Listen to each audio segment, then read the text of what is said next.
Hey, what's up, everybody? Rob here from Ram Studio Comics. Welcome back. So, haven't done a live stream in a while. Figured I would jump on here and try it once more. Wait for a few people to chime in. Make sure that we've got some audio, some visuals. Everything's on the up and up. I'm drinking coffee, by the way. It's way late in the day. Probably not a good idea. But I like to live on the edge. Kind of crazy like that. Kind of kooky. I was thinking about doing background details today. I don't know. Kind of just wondering what you guys want to see, but this is a piece I'm currently working on, and I've got to kind of make sure that I'm on camera here. I think I am.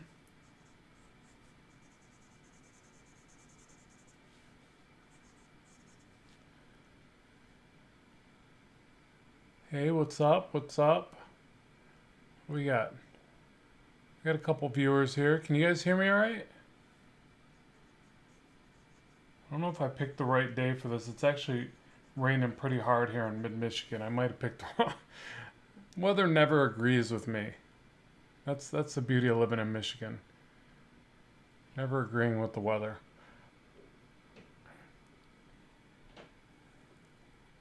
I wasn't first. Maybe next time. Jello. Jello to you too. Twirly Wolf. Love that handle. Okay, so I'm assuming you guys can hear me because I got a lot of hellos and wows and any audio check here. Audio check 1 2 1 2. Hell, brother, it's all good. Oh, sweet. I think that's a confirmation on the audio there. So yeah, so I'm gonna doodle on this. This is just one of my current little pet projects. One of my little fan art fun pieces that I like to do. And I wanted to do all this foliage in the background. Hopefully you guys can see a good chunk of that. But then I always kind of struggle to figure out where I want to put stuff. So I just kind of start with a bit of a scribble. Kind of to think this is the top of a tree here, and then just kind of work out piece by piece. And I thought about maybe some viney stuff that I can have going back into the perspective. So start off real big right here, and then trail back. I don't know. It's a bit of a mess, but I figured I could show you how I render some of this and how I try to develop it. And until you guys give me some ideas of what you might want to see and stuff like that. Oh, good. Audio is good. Awesome. I was hoping I wasn't just talking to myself. Wouldn't be the first time. Yeah, so some pretty neat things going on here. Forgive me, I can't talk. So a couple things I want to mention in today's live stream is that one, the amazing David Finch is back to creating content here on YouTube, so we're all very lucky for that. He actually posted a Killer Clown. I think it was Killer Clown, Crazy Clown. Either way, it was a really amazing rendering of a clown character that he did, and I watched that last night. I actually drew along with it, but I didn't draw the clown. Let me show you what I did draw, though. So I'll get you guys feedback.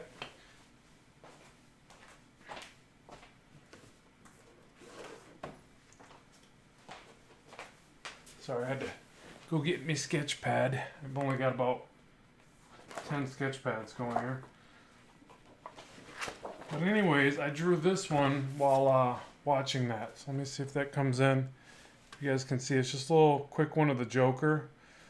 Gave him kind of the overly squared off jawline. I don't know if it's really the greatest depiction of the Joker, but I was watching his video on rendering, and I was just like, hey, I got to draw along with this, and I didn't draw his clown, which his clown is stunning. You got to check it out.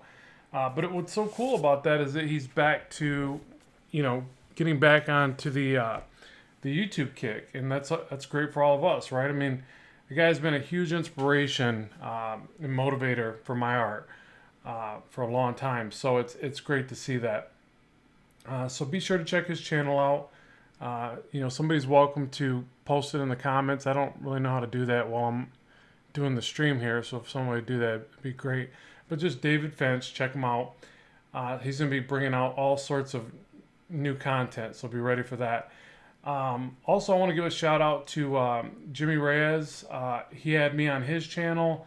We did a live stream. We got to hang out and talk with Mr. Finch and also talk with some other artists that were showcasing their work on there. So Jimmy's doing a really neat thing where you can put your work up there and get some feedback interactively, which is a fantastic idea. And we'll probably do that on the channel here real soon, where you guys can show off your work. We can talk about it, try to give you some feedback. Great stuff. And he does some amazing ink work. So check out Jimmy Reyes. His channel's great as well. And one last thing, and then we'll get into the drawing, is howtodrawcomics.net. So maybe you've heard of him. I'm sure you have. If you've watched the channel, I mention him, as often as I can. And Clayton Barton runs it, and fantastic artist. Him and his brother are doing some great things with the Barton brothers. Check them out as well. But also, and they're actually getting ready to put out a book, which is awesome news. But also, they're doing a art contest, and I'd love to see some of you guys participate in this. Another great idea. They're running an art contest where you draw a sequential page of work. The plot, I believe, is X-Men. It is X-Men. I'm actually going to do it as well. I'm not going to enter the art contest because, I don't want to try to make it any more difficult for all the aspiring artists. I mean, I'm aspiring too, but I just feel like I want to do it just to participate, but not to try to win the prize or nothing like that. I don't know. I just want to do it just to have fun, and maybe I don't get to have enough time to do it. I don't know. I'm going to try to do it. But anyways, I think we should all participate, as many of us as can. And it's a great way to level up your skills. You got to test yourself with sequential storytelling. And I need to do more of it. I really do. It's like drawing pinups is great. This stuff is fun. But I really need to draw some sequentials. So they're running that art contest over there. I really recommend you check it out. Again, it's howtodrawcomics.net. Their Facebook group is paramount. It's a really great resource. I like to post work on there all the time. So if you do follow it, you'll see me posting and trying to show off my little scribbles here because it's great for feedback. There's some very talented people in there, pros and aspiring and all in between. And yeah, the feedback is great. Sometimes you get stuff that's like a bunch of high fives, and other times people are like, yeah, you kind of missed the mark on the the face looks funny, or the leg's kind of weird, or whatever you got to fix, So anyways, that stuff's all good. So be sure to check them out. And that's really it. I just wanted to make sure to give a shout out to everybody like that that's doing some amazing things in this, this industry that we love, right? This online art community, learning, fun jazz. Okay, so let me try to read through a couple of these. Is that Poison Ivy? Yep. Oh, a couple people saying I already watched the video. It was amazing. That's fantastic. Yeah, he did a great job on the rendering on that killer clown. It was just stunning. What you come to expect from Mr. Finch's work, for sure. Let's see. Oh, and cool. David Rooks here is saying I'm going to give the contest a shot. Just trying to decide which X-Men to include. Yeah, me too. I'm actually roughing out layouts. I don't know if I have the layouts here. I'd like to show them to you if I got them. They're really rough, but what I generally do is I thumbnail. I don't got them with me right in front of me, but I thumbnail a very rough version of it. Well, I guess I could just do one real quick. So one of them was like an opening shot. So you always get the establishing shot, right? So establishing shot. Make sure I'm on camera here. And so it's like they come into a warehouse. It's something like that, like a Soviet warehouse or something. And so what I was picturing, now the easy one here would be, at least what I'm imagining, let's do a little bit of perspective, a little bit of an upshot, okay? And then I was picturing like this massive door, if we want it to look futuristic, we just give it a little bit different angling to the edges, maybe bring in some different little edges to the side, whatever. Get that ground plane in there. And I was thinking like, you get the 4 X-Men, whoever they are, and you just kind of silhouette them in. So this is just one layout. Obviously, if you give him the spikes, that's Wolverine, right? It's kind of, and I'll do these really, really badly, just really poorly, you know. But I'll get a little bit of the concept in there, like maybe the stance, you know, the overall kind of position of the characters. Maybe it's Wolverine, Colossus, you know, a little bit bigger, even though he's behind him. Stand to the side. Maybe, you know, Storm's overhead into the opening by flying. But just these little stick figure characters, maybe Cyclops to the other side or whoever, you know. And I thought like this would be kind of a cool one. Like you could get some of the details of maybe some weapons or whatever's in this warehouse. I know this is out of perspective, but I'm just trying to give you the idea. You could do some little action lines to this. But you could easily silhouette these characters and get a lot of that information in there. You could even bring the shadow from them towards the viewer because the light source would more than likely be stronger from the outside where they're coming from. You know, so hopefully you can see that. That's pretty bad, but that's kind of how I would start something like that. I'd do that, you know, for the whole page, and then I got a little bit of a roadmap in a sense. So, anyways, that's how I do it. Like even this one, you see this is Poison Ivy here. Well, I always start on the back. Hopefully you can see that. I always start on the back and do like little thumbnail sketch. It was supposed to be this one right here. And then, you know, I practice a bunch of other stuff. Like here I'm practicing a bunch of faces. And I kind of like this shot right here. This like scared eyes look. And yeah, anyways. I always make good use of the back of my pages. All right, let me read through this real quick.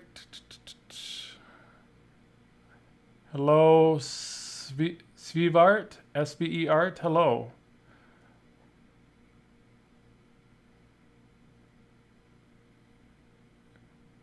In the last shade, okay, I'm just going to cut off my hands. I don't know what that means, but please don't do that. Hands are pretty darn important. You want to hold on to those suckers. Okay, so I'm going to start working on this, and you guys just tell me if you got something you need answered, something you want to see drawn. Hopefully that pertains to the piece here. I'd like to try to get as much of this done. And I think I'm going to try, I've said this before, but I'm really going to try to do this. I want to try to start doing these live streams and work on my Blackstone comic just so that I'm really making the best use of my time. I'm helping you guys, and you guys can see pages being put together, which is just really, you know, I can't stress it enough. It's so important to practice page work, and I'm not doing enough of that. I really have to dedicate, get that going.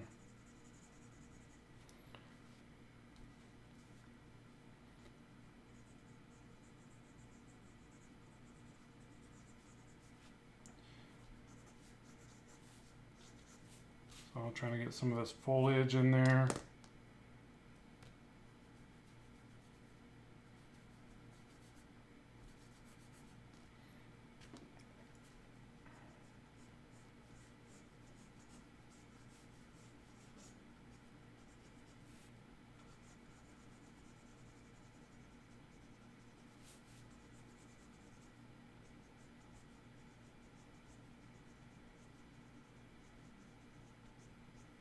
And what I've been doing lately, just so you get an idea of how I've been approaching my drawings, is I'll actually use a lighter lead. This one's an HB. I gotta find where my 2H is. But I'll start with the 2H, and I'll actually keep the 2H lead of this more to a dull finish. I won't sharpen it as much. And I kind of block things in with that lighter lead, and then I'll come back through with the darker lead here, and I'll refine things. And I've also been keeping a technical pencil handy as well with the darker lead. So one of the mechanical pencils, sorry. And I'll finish off with one of these for the smaller rendering lines. So a 0.3 and a 0.5. Or is it 0.03, 0.05? It's 0.3, 0.5, right? I always get that confused.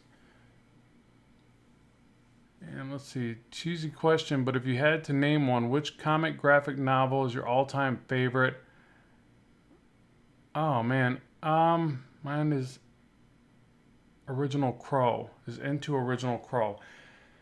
Uh, you know, it's tough for me. I like so many different different pieces. I would say I don't know. I really like what is it? The Killing Joke, right? That's one that came out more recently, and that's pretty awesome.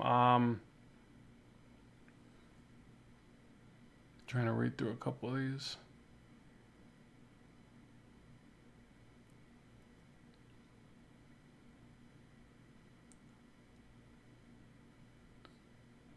Draw an X-Man. Yeah, I need to. I need to draw some more X-Men stuff. But I will be doing that sequential page, so maybe I should record that.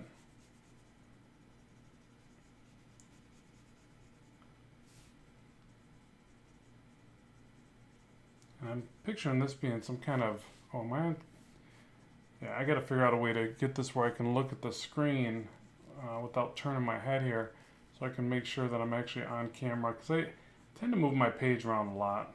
Probably shouldn't do that, but just something I do.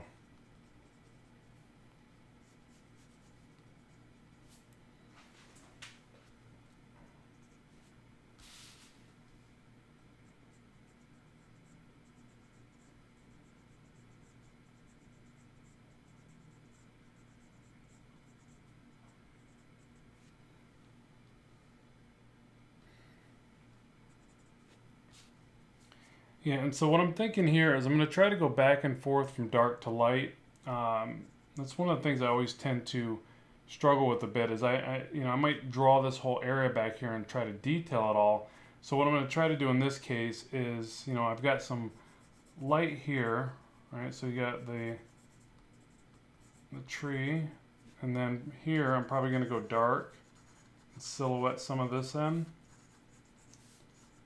I want to get as many of these little shapes in here as I can, and then I might go back to light. So I'm just going to try to stagger it light and dark as I work back there, hopefully anyways. It seems like whenever I try to just give everything a once over of detail, and I don't do that, then it just looks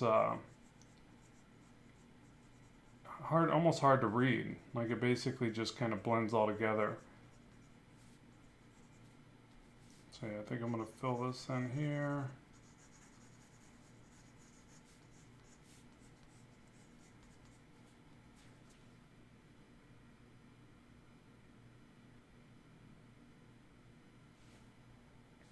Yeah, let me know if you guys got any questions. I'll try to glance up at the comments here and there.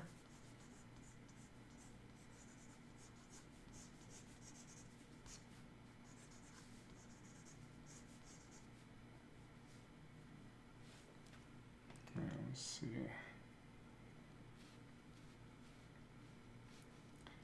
I guess what I could do is add a little bit more of the trees and explain that. So what I've been doing here with the tree texture, if you see, it all just kind of flows with the direction of the tree, kind of swirls a little bit, but not much. I've started to swirl it more right here. I probably should have. So you can kind of like have it start to fold over on itself, and it really makes the tree feel like it's, turning a bit more.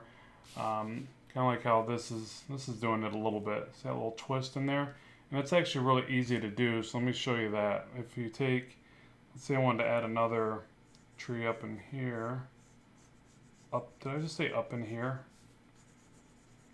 Not trying to start rapping or nothing. Up in here.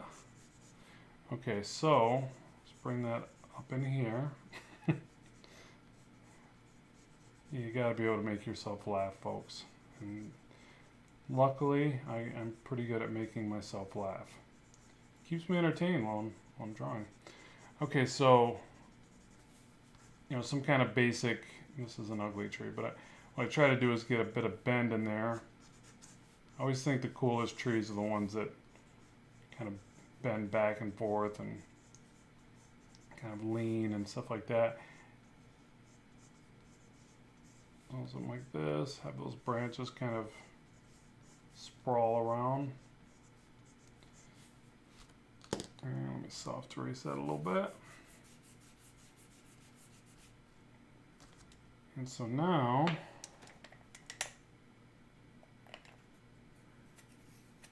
Yeah, somebody just said, "Can you make a how to draw clothes video?" And it's funny because I was so close to making today's how to draw clothes. I even had the reference out for different clothing that I was gonna pay attention to while drawing.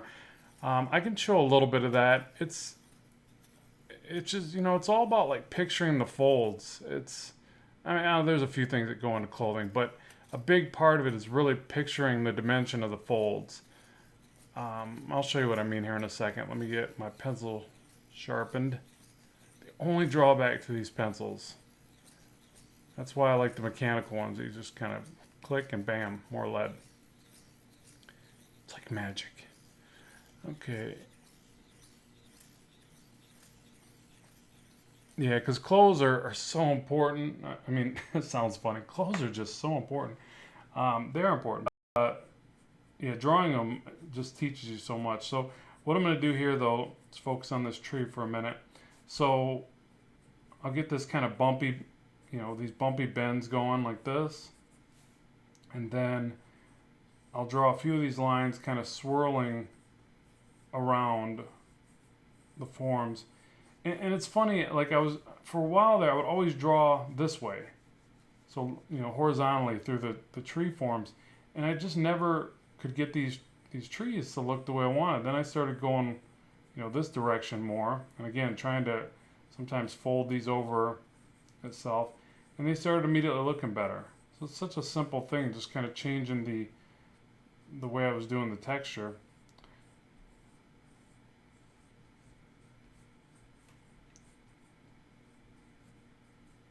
And then as far as the branches, I remember the trees I used to do, not like my trees are some awesome thing to be desired at this point, but they used to be really bad, like really bad.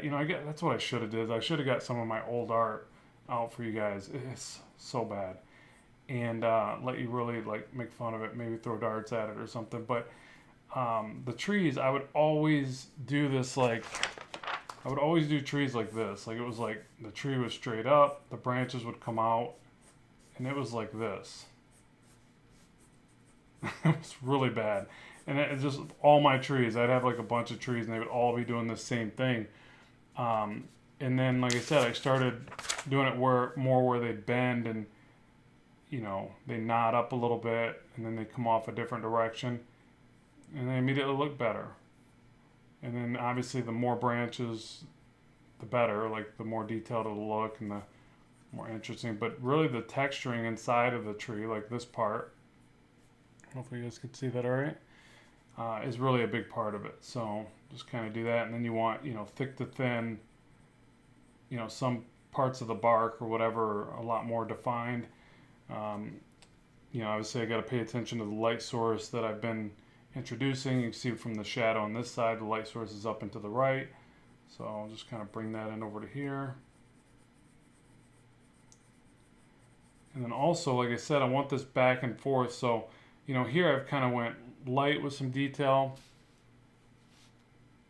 Light with detail in here. So I'm going to have the bottom of this tree all darkened in right here. So hopefully that'll push some of that out.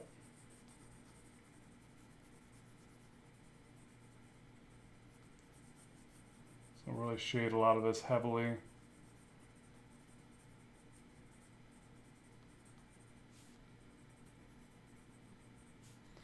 And then as it comes up here, probably a little bit of the area where I want it to look like it's rolling over on itself, I'm going to shade that in a little bit more.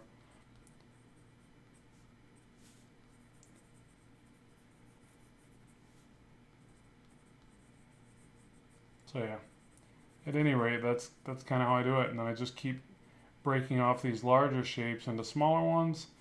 And then I might add a little bit of rendering, because I like to render. It's fun.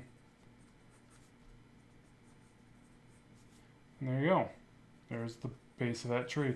And then as I get up here, I'm trying to figure out what I want to do for the leaves. Kind of a quick one is kind of a series of broken up lines, and every now and then just kind of draw a couple leaves.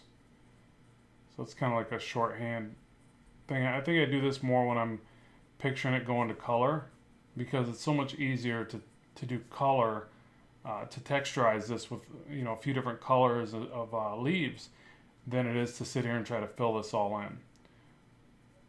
Or unless if you're going to do, if you're inking it and you do like some cool like sponge inking effect would probably be a good idea, something like that.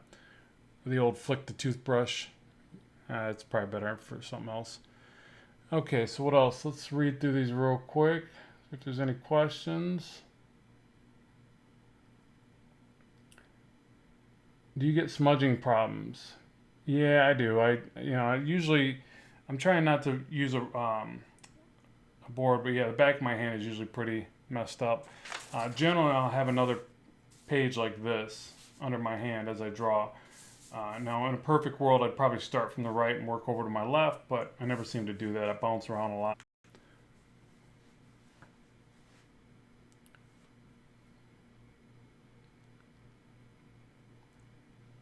Let's see, what else? What else? How do you make up a story and manage to connect every character? I couldn't tell you that. And honestly, I'm not probably the most proficient writer. I like to write. I write my Blackstone comic, but it's, had some stumbling blocks with even that one, the story that I want to convey with that character. There's better people to explain that to you. There's definitely techniques for storytelling.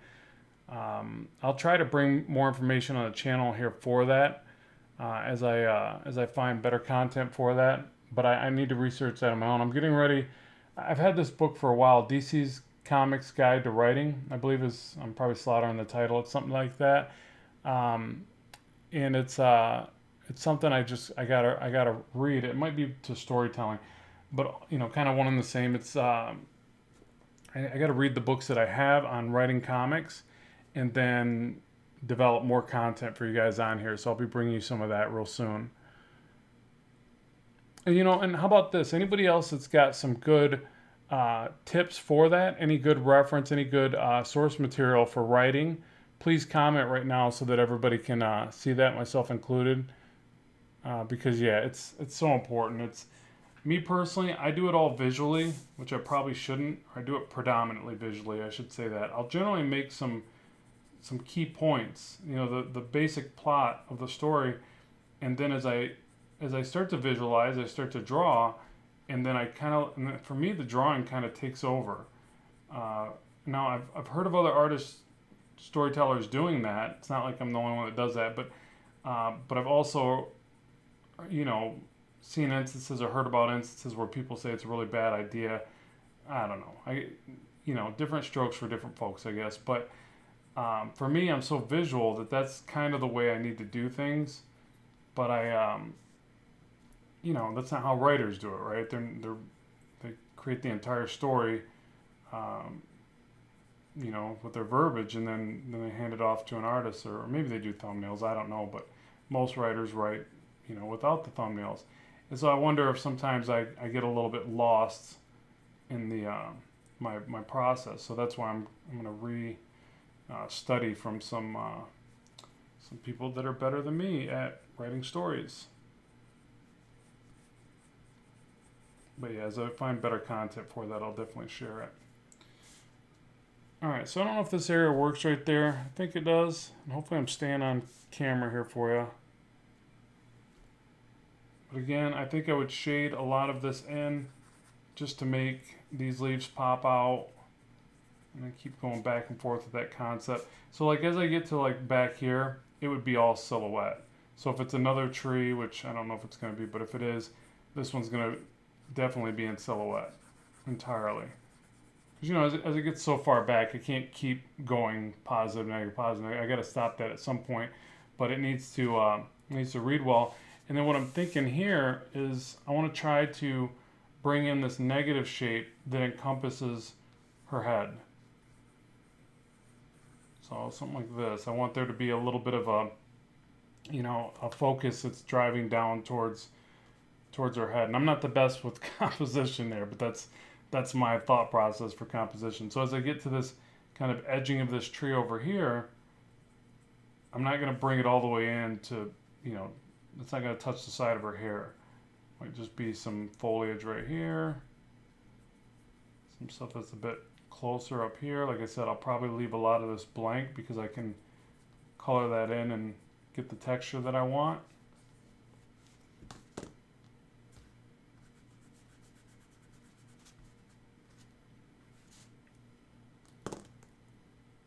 Something like that.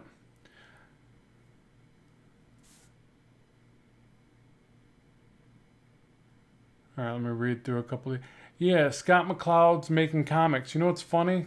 Captain just wrote this. Check out Scott McCloud's Making Comics by Scott McCloud. I just got that book. Just got it. Like, it literally shipped from Amazon to my doorstep like 2 days ago. I haven't even cracked... Well, I cracked it open just to flip through the pages. That's always my preliminary process for books. I at least got to flip through them. But yeah, that's cool you said that. So what else? Is there anybody else that commented any of those gems of advice there? When to crosshatch and when not to crosshatch. You know, to me, I just look at crosshatching like when you want a gradient, when you don't want there to be an abrupt stop to the shadow. So, you know, I probably overdo it because I just like to crosshatch, I just like the effect that it offers. But there's definitely more that goes into it. But for me, like, all right, so for instance, make sure I'm on camera. So like right here, there's this leaf in the back, and it'd probably be a little bit more in shadow. I'm trying to figure out where the drop shadow from this one would be, or cast shadow or whatever. And then as I don't know that I want that to just stop there. I don't know. I kind of struggle with when to blend it, when not to. But here I would say that I want this blended. I'd probably just add some shading like this. I'd probably shade this whole thing in just a little bit like that. So some very light lines over the whole thing, so that basically, hopefully now what I've done is I've conveyed that I want this one further in the background, midground, foreground. I'm very simplistic in the way that I kind of illustrate things like that. A lot of times I'm just thinking like a just how I said it, foreground, midground, background, and I do that. And then, but maybe that's why some of my scenes don't have the depth they probably should have, and I need to work on that as far as composition. But as far as shading goes, that's really how I tend to figure that out. And like I said, it's just a gradient thing. So if I want, like if you look at the bottom of the tree here, let me get to the bottom here. Got some other scribbles. Yeah, so like right here, I add a heavier shadow to the bottom. I start to bring these up and around, and then as I'm shading these, what would be chunks of bark, I guess, I start to thin this out and separate it more. And the rendering to me just goes with that. Now I could obviously go a lot heavier down here, and heavier for me usually means thicker lines and then more cross hatching. So if I cross hatch 3 times, it's going to be darker than if I just do 45s, or you know what I mean. So it's just like, how dark do you want it, and how much are you trying to round over that area of the illustration. So that's my basic understanding of how I use cross hatching. Let's see.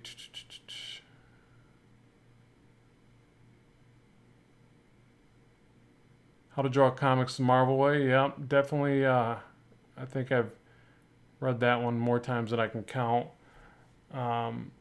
Yeah, and for visual storytelling, those are great. I was thinking more like on the end of writing, and then like somebody said, there's definitely a lot more things for the visuals, for the art side, than there's for the writing. Definitely so. I think it's just so easy to look for how to draw. It's so visual, and there's so many visual mediums now, and obviously YouTube, Pinterest, and things like that. It's just really easy to find that stuff. I think there's a lot of stuff out there for writing techniques. You just have to, research it more. Let's see. What paper is this? This is Strathmore 200 series. Great paper, affordable, and holds really good line clarity for both the pencils and inks. So yeah, it reminds me the most of Blue Line Pro. So I used to always use Blue Line Pro. In fact, I just bought some more Blue Line Pro. It's almost like a nostalgic thing for me. But I want to say people have said they changed from what they were before, but it still feels really nice. It's just more expensive, harder to get your hands on. Where the Strathmore 200 series is all over the place. I've seen it on Amazon, the different art stores I circulate, Michaels, things like that. So it's easy to get a hold of that stuff. So, but those are the two primary ones that I like. I tried the 300 series by Strathmore, which I thought, oh, better, higher number. Maybe it's a better board, and it's not. It's the other way around, which I thought is kind of strange. There was another question in here I wanted to get to. Where was it, sucker? What are the worst mistakes you can make that a comic maker can make? My own chapter wrote this. Hi, I just arrived, and I'm wondering if you could tell us what you consider the worst mistakes a comic maker can make. Um, yeah, so for me, the biggest mistake, and this is going to sound probably a bit typical, but it's the truth. The biggest mistake, the grandest of all mistakes a comic maker can make is to not make their comic, to give up, to not work on it based upon any number of things. But the big one is the hindrance because you're waiting for perfection. You're waiting for, and I'm totally guilty of this. You're always trying to get better. You're always finding things wrong. We're our own worst critic, right? And that's necessary so that we can improve. So I don't knock that. I see the value in that. It's okay to see your flaws. It's not okay to freeze up because of them. It's not okay to not produce your comic because you're waiting for some magic door to open. You're waiting to get better. You're waiting to figure something out.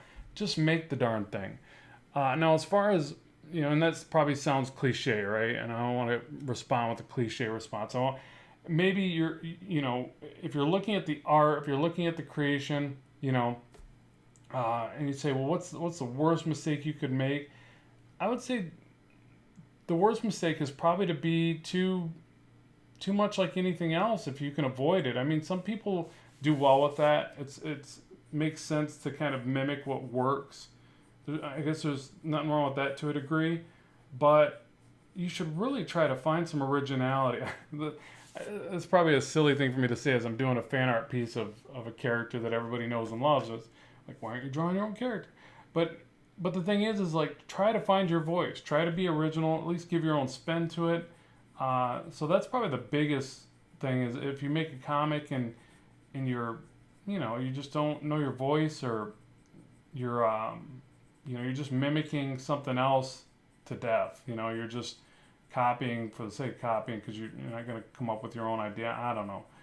I would say just all those things aside, just really create.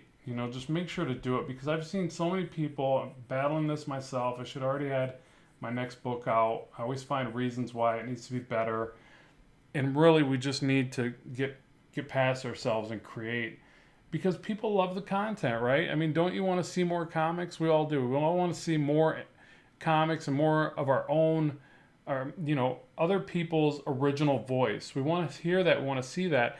And that's what makes comics so great, that you can do that. You can create something that's never been created and develop a new idea. As crazy, as wonky, as wild as it might be, you can do that. And that's a beautiful thing. So I don't know. I think that the main thing is just create.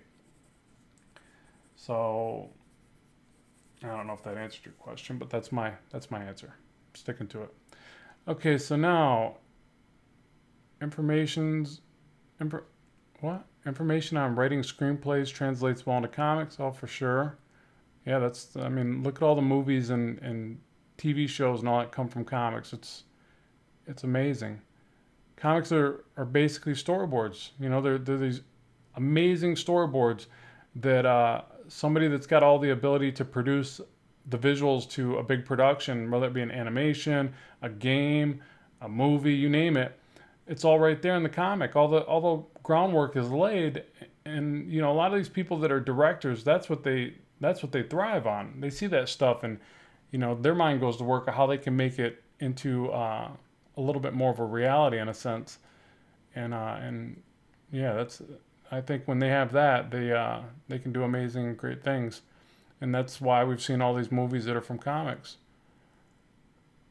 Hey, good to have you, Kevin Phillips. Thank you. Yeah, and I'm sorry guys. I've been wanting to do more live streams. This is a fear thing for me, right? Like I got to get over my own. I got to get out of my own way, and I got to do the things that, might seem a little fearful. It's like I feel like I'm live streaming. I can mess up. You're gonna see me mess up, but when I'm recording, I can draw and stop and edit, and there's a lot. It's a lot easier. But then again, the live streams are interactive, so you got to do. I got to do them. Like it was really nice doing that live stream over on Jimmy's channel and being able to sit there and powwow with David Finch was awesome because that guy's a art teacher, art hero of my own. So to be able to do that was just fantastic. So Jimmy was nice enough to invite me to his channel. We did that, and to be able to see everybody's work and their passion, their inspiration, it was just all around cool. But these live streams are so great because we're obviously dealing with this COVID BS. I'm not gonna get into that whole bag of kittens, but it sucks. We're dealing with it, right? We got to make the best of it. But this kind of stuff is great in the sense that it can kind of at least give us a little bit of a feeling of what we would be able to get from conventions, and and I mean it's nowhere near the same. Obviously, you just can't beat a good convention and hanging out with other like-minded creative professionals, and that you just can't beat it. But we got to do something, right? So this stuff is really great for that because we at least get to powwow our ideas and back and forth a little bit. It's good stuff. So we need more of this. So yeah, I gotta start bringing you more when I can. Yeah. So somebody was asking about the pencil. Yeah, this is a 2 millimeter. This is HB. I generally also have a darker lead. Sometimes I'll even just keep one of the darker ones like this. What's this one? This is a B. So it should be darker, right? Is B darker than HB? Yeah, it should be. Should be. Get it? But anyways, yeah. So I keep a bunch of these around. A lot of times I draw with this, and then I come back with the mechanical pencil with a little bit darker lead and refine my lines that way. So now, is there anything you guys want to see specifically in this illustration, or something you want to see drawn? I feel like I'm not. I want to make sure I'm giving you guys what you want to see here. Yeah, Josh, thanks for asking that. So Blackstone Book 2, I'm trying to rededicate and really get back on that. It should have already been out. You're right. Soon, my friend, soon. And hopefully, if I get all this stuff figured out the way I want, it's going to go right from book 2 to book 3, and I'm just going to keep pressing forward. I just need to dedicate to a schedule, and probably draw a little bit less fan art. But the fan art stuff is so nice for sharing the work and getting people. It seems like I share the fan art, and everything kind of does better as far as developing an audience, getting feedback. But when I do shots of my book, it's a little bit less well received. I don't know, maybe I shouldn't focus on that too much.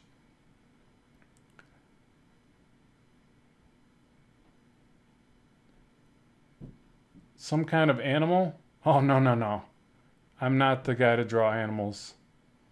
I would rather, someone just said Batman or Superman. I would probably rather do that than try to draw an animal for you. I rely heavily on reference when it comes to animals. Like, my cats look like dogs and my dogs look like horses. Like, it's just not my strong suit. Yeah, I know, embarrassing. You guys probably thought I was a better artist than I am, and here it is, reality. I can't draw animals. I can draw monsters. Oh, I got one I'll show you guys. If you guys follow me on social media, which you should, by the way, make sure to follow me on Instagram, Facebook, all that good stuff. But here's one I just did. See if I can get it in the shot here. It's kind of like an animal. Not really. Monster. I like doing monster art. I did this one just because I wanted to do some crazy rendering. So there's my crazy rendering. People said it looked like the monster from Crawl. I thought that was a good one because I loved that movie when I was a kid. So yeah, this is just a memory from that movie apparently. And somebody else said from the game Doom. So yeah, anyways, hopefully you like that. That was just, I wanted to do something spooky and crazy looking.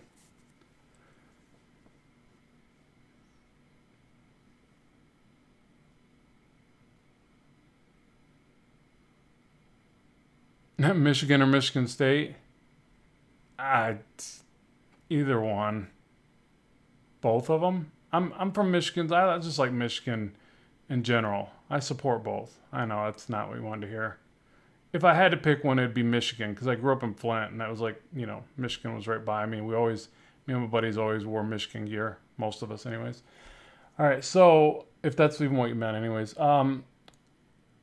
Let's say AWAB says, I finished my first book almost 2 years ago. I plan to get 2 to 3 books done this next year. Next week, I will be writing 14 issues on my vacation to complete a set of stories for one of my universes.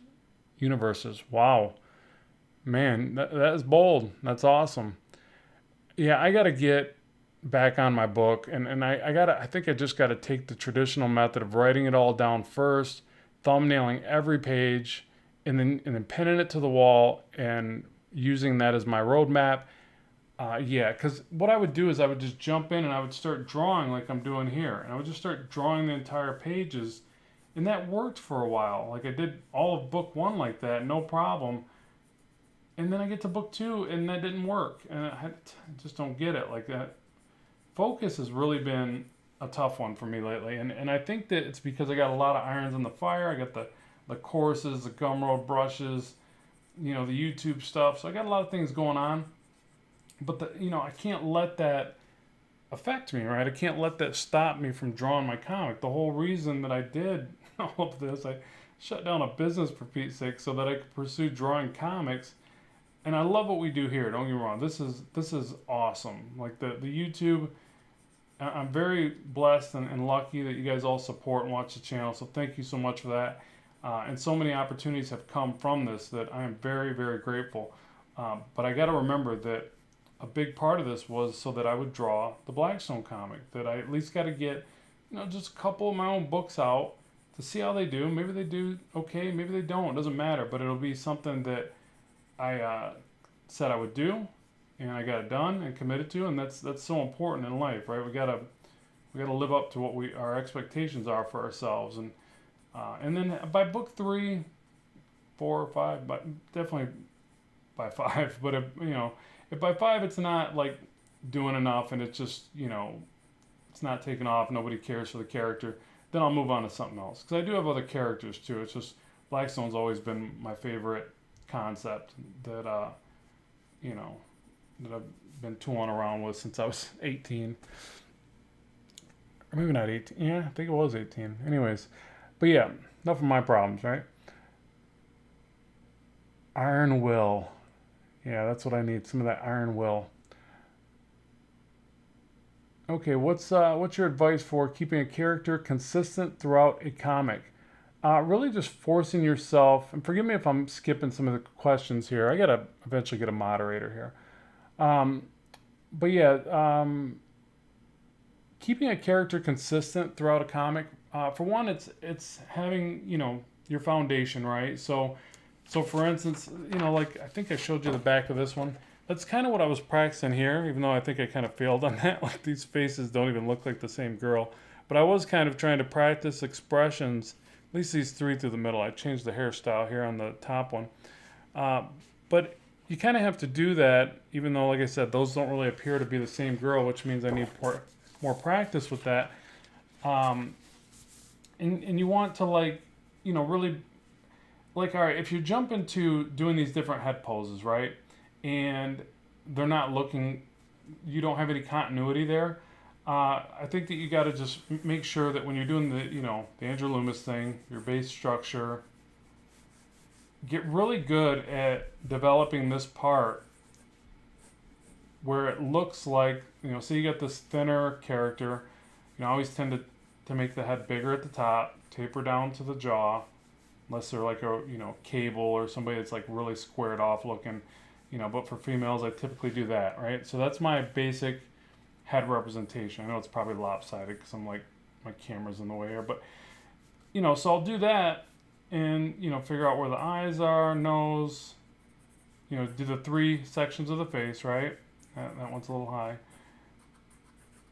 and then stop right there. So it's that Andrew Loomis kind of starting point, and then make sure you get the position of the ear good, and then do another one where you know, just looking up or something.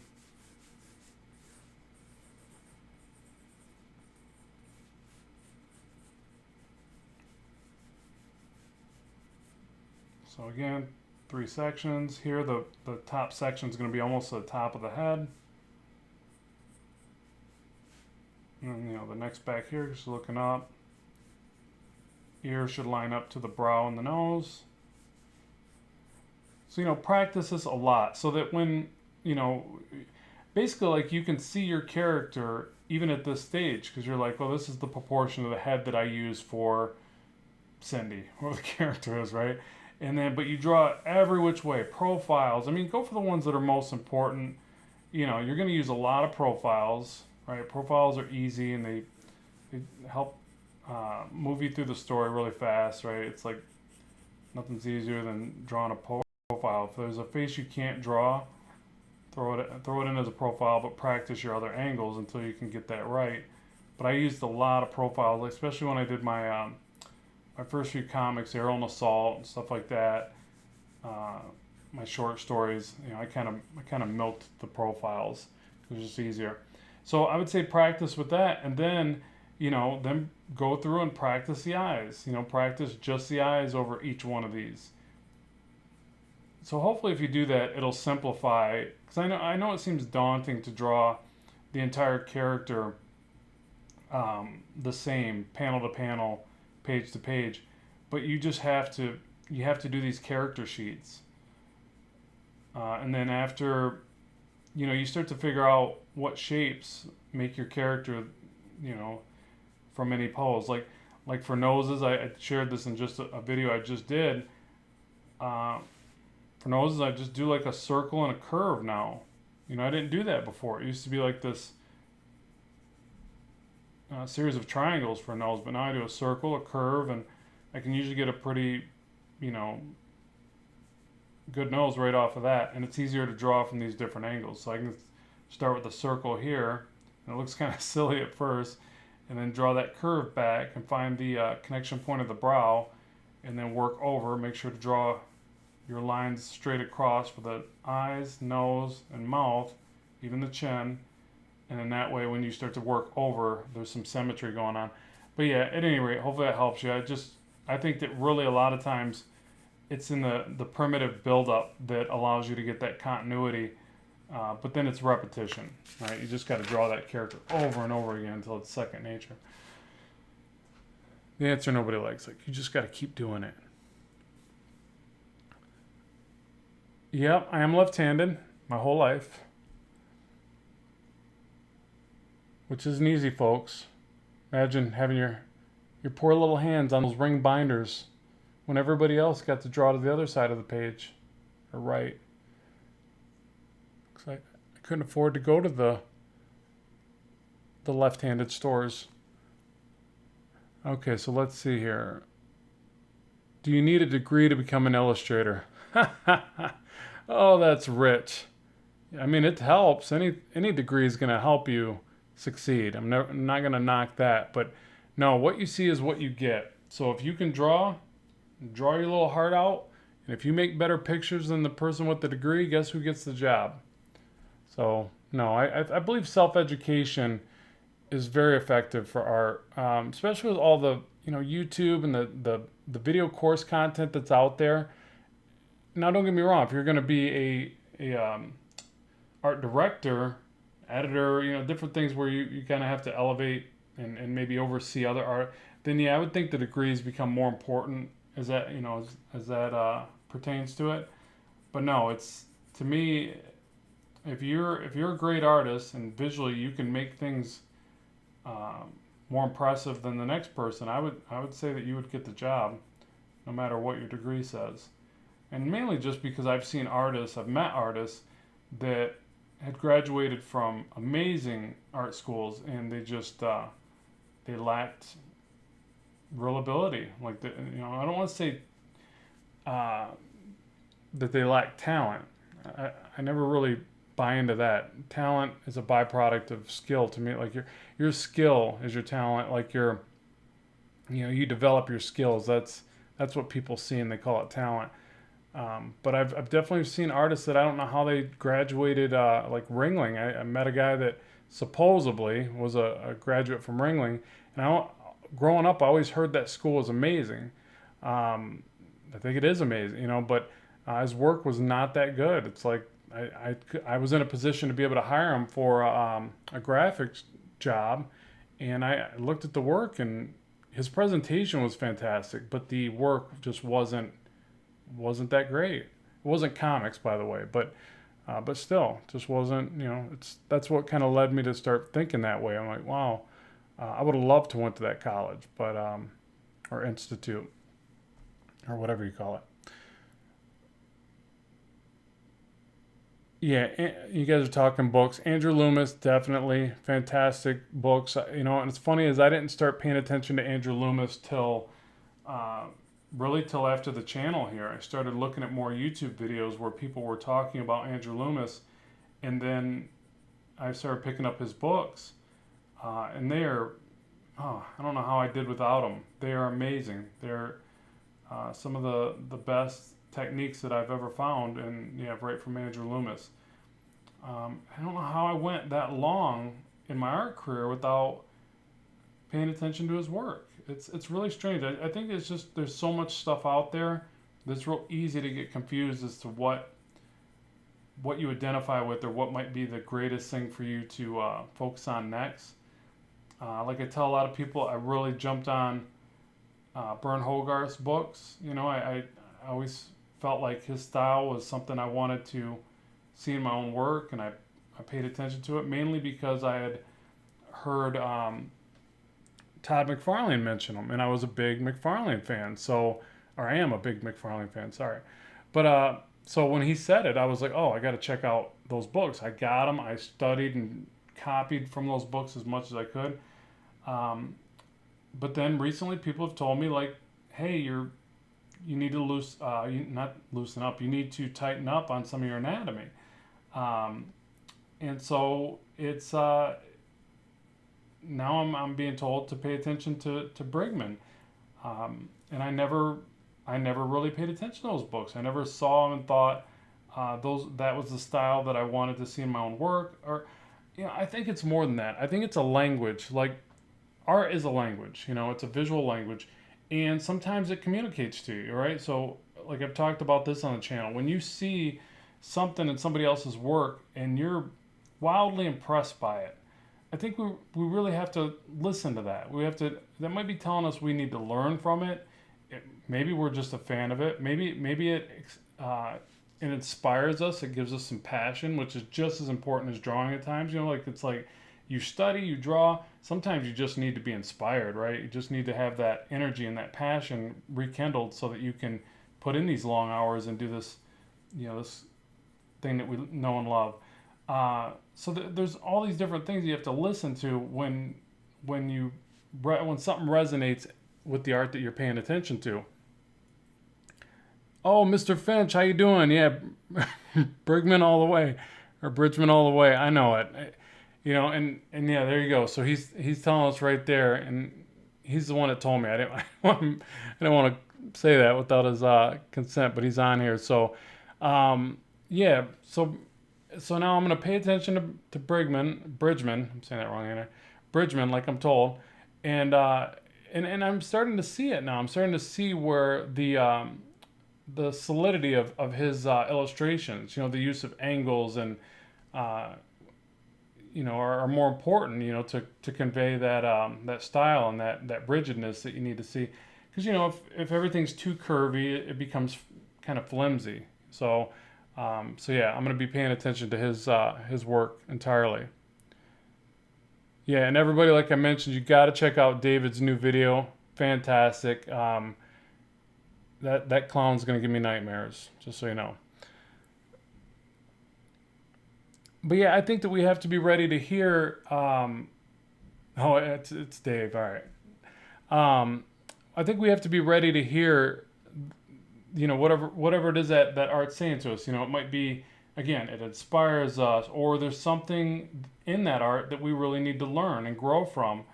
I think that's all of what it is. Like it's you know, because at first we're just kind of fumbling around and trying to learn the next thing and the next thing, how to draw this better, how to draw hands better, how to draw eyes, whatever it is. But then, you know, you'll see a certain artist and it's like, I don't know, it's like eureka moment, like, wow, look how they do it, you know. And that's, we gotta really listen to that. We gotta kind of chase after that.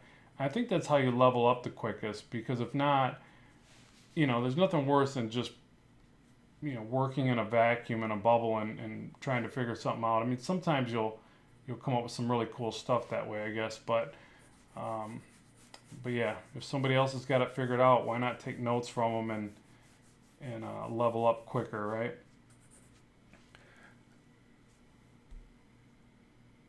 Yeah, good to have you here, Dave. That's awesome, man. Appreciate it. Comic Book Bob too. Nice.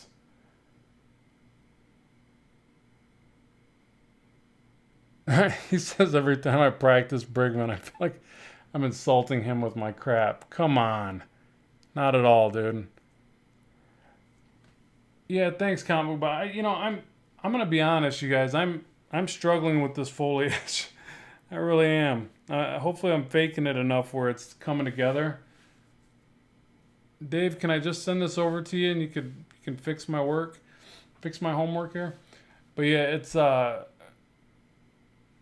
I'm just kind of layering as much stuff in here as I can to kind of come up with something that looks okay. And then I'm also struggling with the fact that I can't tell if I'm on camera here the entire time.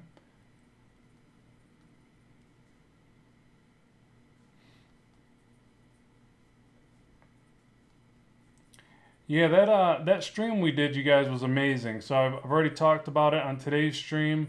Of you know, these guys were looking over the work and giving feedback, and it was awesome. Like that's that stuff is so important. Like one of the things that, you know, we don't get enough of is constructive, you know, criticism, or just professional criticism. You know, like you have people that post something and then somebody says, yeah, something doesn't look right, I don't know what, or, you know, they give you something that's not productive. But then when, you know, you're able to jump on there with people that have done it, you know, and do it day in and day out, uh, like David, it's so cool. Like, you know, they can literally pick up on it and say, okay, you know, if you try drawing the hair with more flowing lines, it's going to work better. It's gonna give a better aesthetic, and, you know, they could just immediately pick it apart, but in a great way. But yeah, that stream was awesome, and I'm really thankful those guys brought me over to do that. So we got to do more of that. We got to do one on the channel here. I got to figure out that software you guys were using, but have you guys all over and do one where we can look at everybody's work and not just stare at my monstrosity here.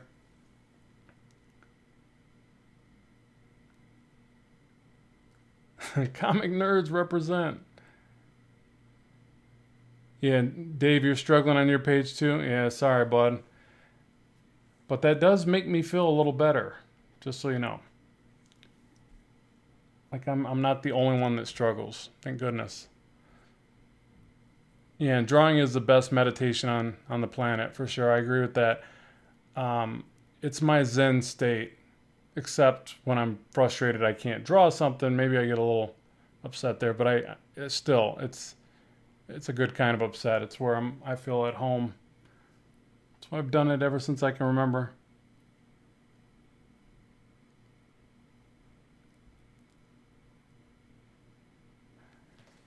Okay, so back here I'm kind of wondering, like, what do I do back here? I think once it gets this far back, it would definitely all just be silhouettes, just an edging or something, or maybe just some cross hatching. No, I think it would have to be a silhouette. If I try to cross hatch something back there, it's going to look weird.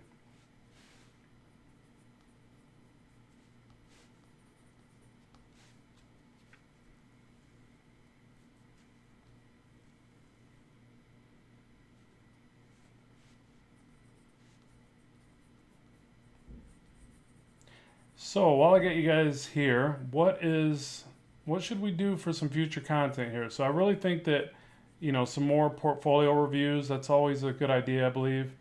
Um, But fire in some ideas. Like, what do you want to see? Dave's doing some new content on his channel. You also got to check out Comic Book Bob and Jimmy Reyes. Um, but yeah, give us some ideas, because this stuff. That's really the best thing about live streams. We can get an immediate feedback, get a pulse on what's working, what's not, and do more of it. Make sure that you guys are getting what you want to see.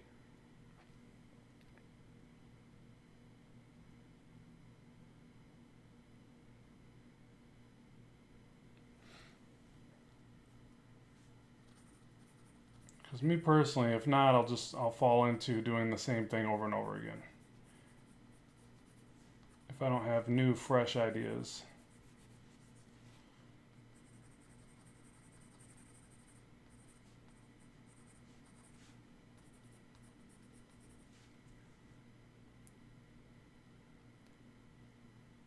Yeah, I gotta learn StreamYard a bit better. That software is awesome.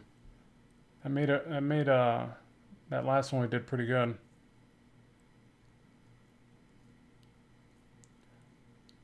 Mist in the background with the eraser. Yeah, I guess we could do a little bit of eraser technique back here, right? Fill that in, and then so it'd be a silhouette, and then just erase. I feel like if I do too much of the other shapes, like I'm already getting pretty shape heavy in this one. I don't know. I could work on some of the foreground element here. I know her legs look a little funky.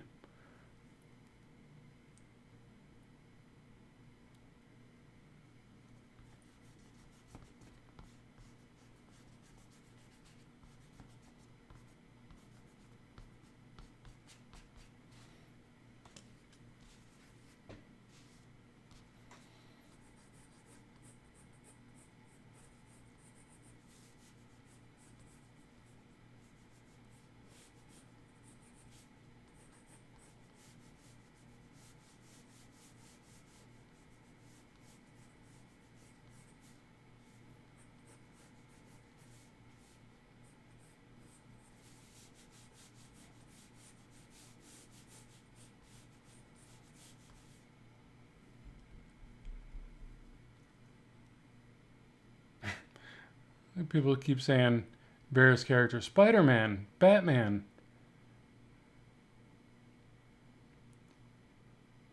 Too much detail in the background and you will lose Ivy.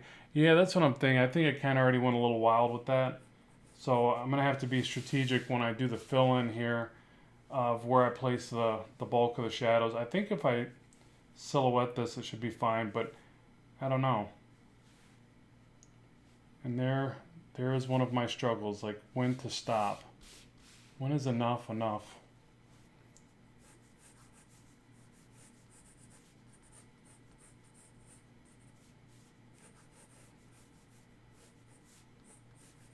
That's probably the hardest part about drawing. It's like when you're just having so much darn fun, just kind of overdo things.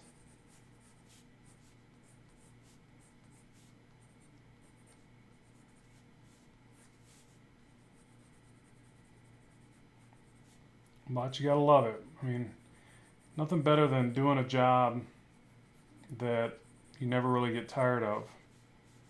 I mean, how else can you not be? How could you not be successful with that recipe? You never tire of it. You're eventually gonna get good at it, and if not, hey, you're still gonna be happy. So, still a win. Still a win.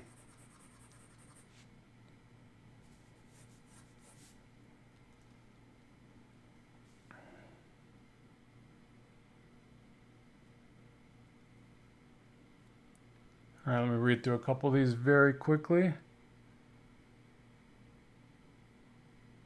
Yeah, I do like that idea from Captain. So maybe do a character design on over a live stream, or maybe even a series of live streams. But yeah, I think that would be awesome. Um, I miss those videos. There was a series of videos. One of them I remember where McFarlane did a character design of a character called Lotus. I don't know if he did a few of those or not, but that would be nice to do a live stream version of that. He had an audience. They would come up to the podium, offer a couple pieces to the character. You guys remember that? But that would be a good time. So maybe we'll do that. Maybe we'll do a live stream where we develop a character.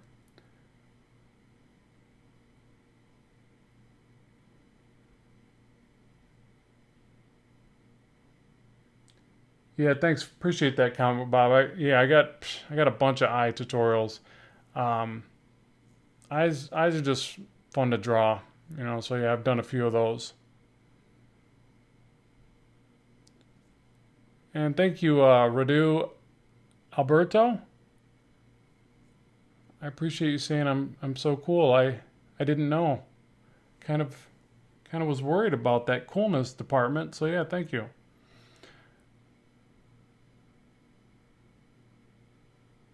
Yeah, there's a ton of great eye videos on it. I think if I remember hearing correctly, Dave's going to be working on one too. So pay attention to his channel. He'll be bringing out some eye drawing videos.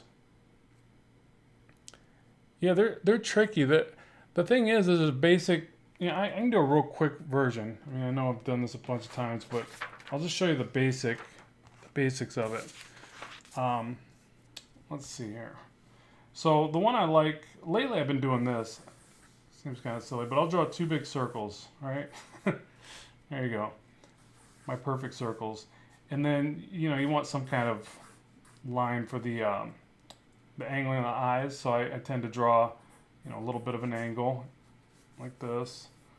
And so you really want to try to wrap them around. You want to give them that feeling of a spherical bend, you know. So you got to wrap the eye shapes around there. And that bottom one should tuck up under the top one like that.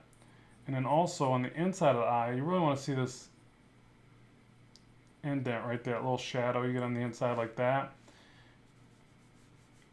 And the part I struggle most with, and I'm angling my page here, so hopefully I don't slaughter it, but it's getting that other side right. And that's why I throw this little angled line in there, because the back of the eye to me is always a little higher, the way I like to draw them.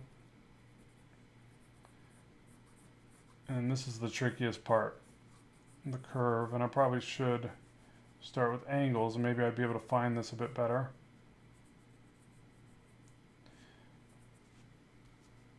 Did I just slaughter that? I did. Oh, goodness. Yeah, maybe I shouldn't do eyes today, folks. I'm basically, I gotta figure out a way where my camera's not in front of my face here, because I need to hunch over my artwork. I'm a bit of a huncher.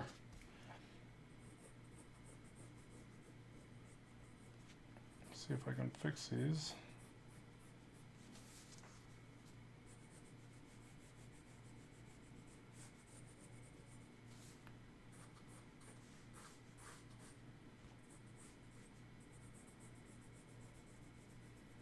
And the top eyelid, put a nice heavy eyelash there.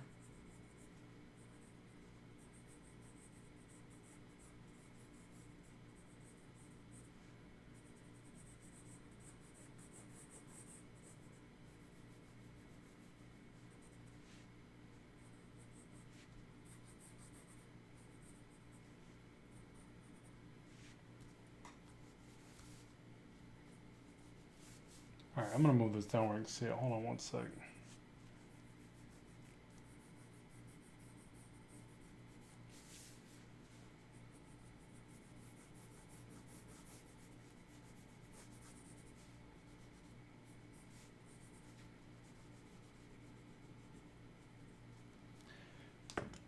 Okay, I'm going to call that a fail. Those eyes are wonky. Let's just do one eye. Forgive me, folks. Alright. If my camera wasn't in the way, I'd be able to do better on this. Promise.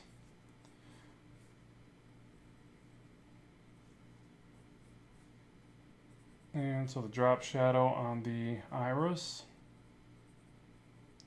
Highlight to one side. I always do that highlight too big. Another highlight to the other side.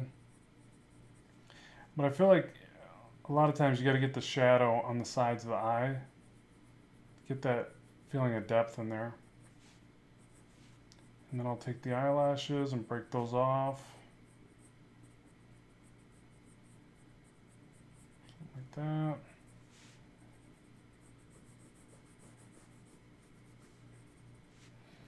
So, something like that. I don't know. That was horrible. Okay, forgive me. Let's move on.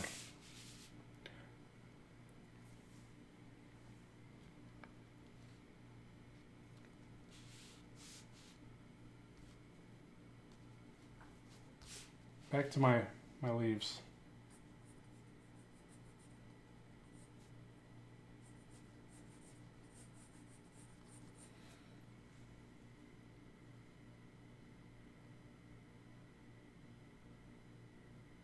Yeah, so Captain says, I've seen dozens of your videos. How am I just realizing you're a southpaw? Well, probably because I don't live stream as much as I should, where you can see my lovely hand, my dirty fingernails. I really should have cleaned those before we got started, but hey, it's reality, folks. The beauty of live streams. The harsh reality of dirty fingernails.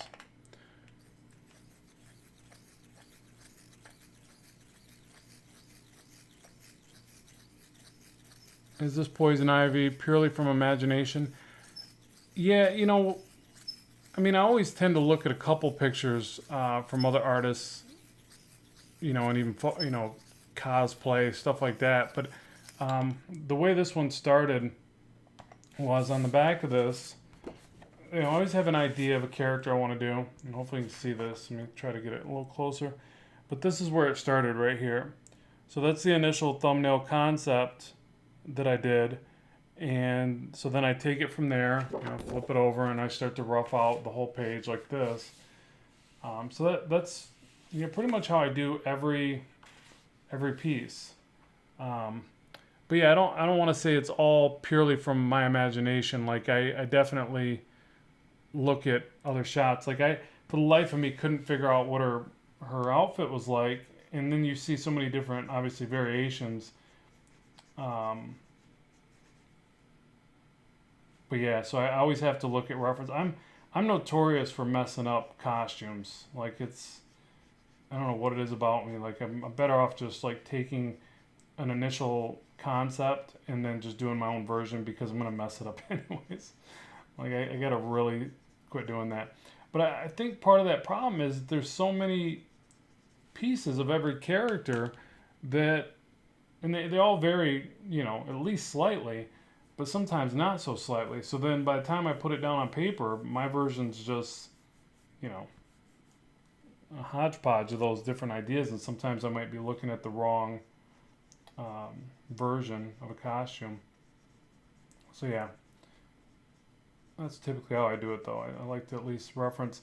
One of the things I did, I've mentioned this on the channel a few times, but creating a mood board. I always do better when I take the time to make a mood board, and I learned that from storyboards. So, you know, we would get like thrown on a storyboard job, and the agents or whatever, we always dealt with the agents, and some, you know, and then they would connect us with the customers, and they would send us over mood boards of like, you know, an overall idea of everything that had to happen in that sequential, you know, storytelling in that series of storyboards. And man, it's so much better like than just freestyling or whatever, you know, just drawing on a blank white canvas. Like if you have that mood board in front of you, and it could be a combination of a bunch of different ideas. It doesn't have to be, you know, draw the character this exact way, but it could be pieces of the puzzle in a sense. And then it works really well with a team setting because then you all have this, you know, this game plan on the board in front of you. So yeah, so that's kind of where I picked up on that. So assemble, you know, a mood board. It's kind of a collage of all the ideas, and then go from there. God, I made those look really flat. Yeah, and Pinterest is fantastic. Like Comic Book Bob saying, Pinterest is like my buddy. Because the idea is just, I don't know what it is about their search algorithm, but when you punch in a certain thing, you get a lot of great ideas surrounding that idea. It's like a mood board, you know, and But when you Google something, it gets all crazy. Like, what's up with that? I thought Google was, you know, the best search engine, but apparently Pinterest has got it figured out.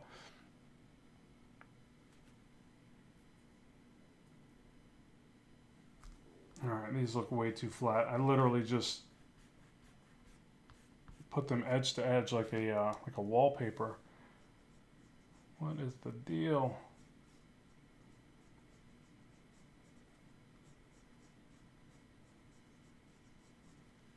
I like how I did them over here. I don't get it.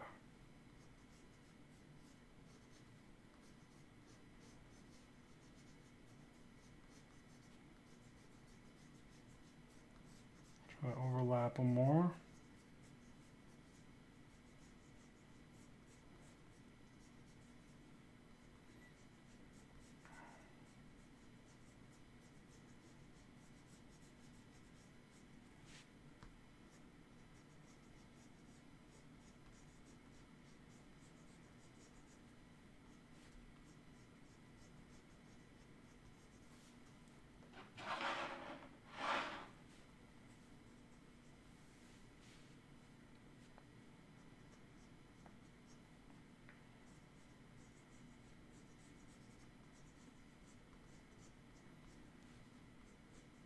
All right, forgive me as I go silent here and try to concentrate.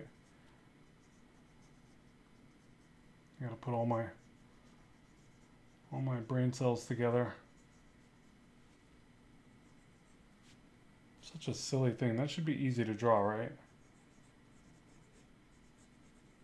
Shouldn't struggle with a series of leaves.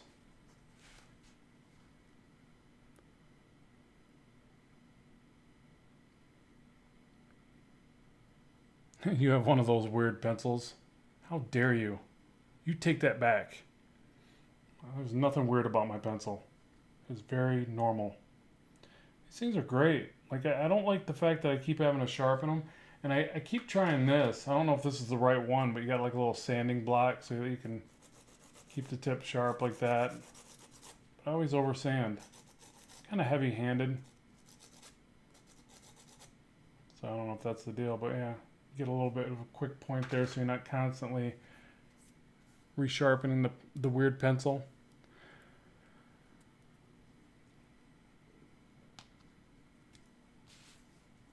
All right, you guys got any questions for me? I feel like I'm fading here, fading away.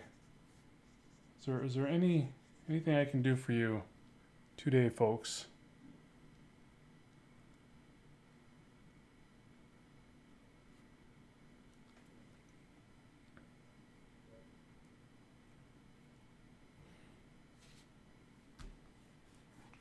Redraw this one more time. So let me show you too. This is normally how I do it. So I throw in my roughs there. Normally this would be the lighter version. And I'll come back with my mechanical pencil. I always want to call it a technical pencil. Mechanical pencil. And then just draw through this again.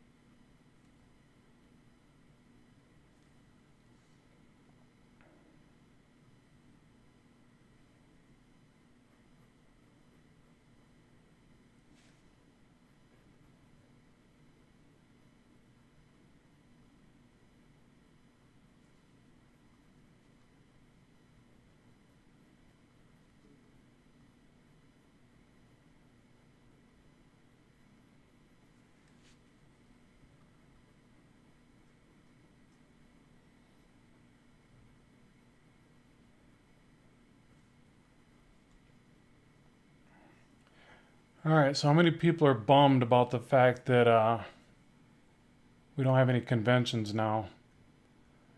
That has got to be one of the worst predicaments right now. It's like I've heard about so many cancellations on those. It just blows my mind. And although I didn't do a lot of conventions, now that there's none, it's kind of bugging me. It's kind of not cool.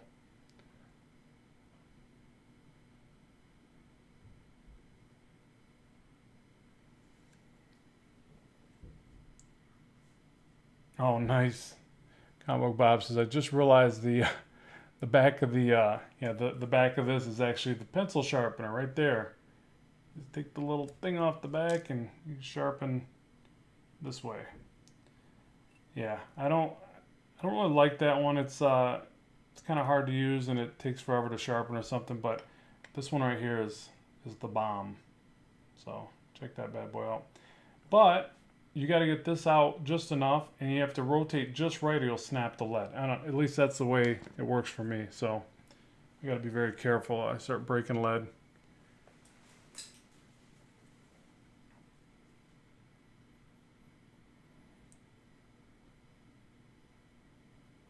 And that's where I jump back to my trusty mechanical pencil because it's just easy.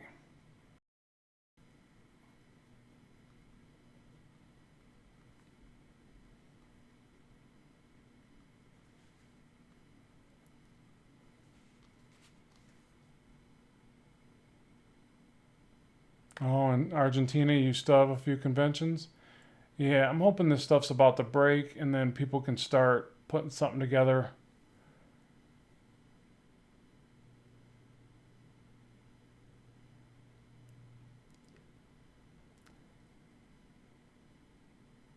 Yeah, and Cynic. No, I don't derive a lot of my income from conventions. I know a lot of artists do.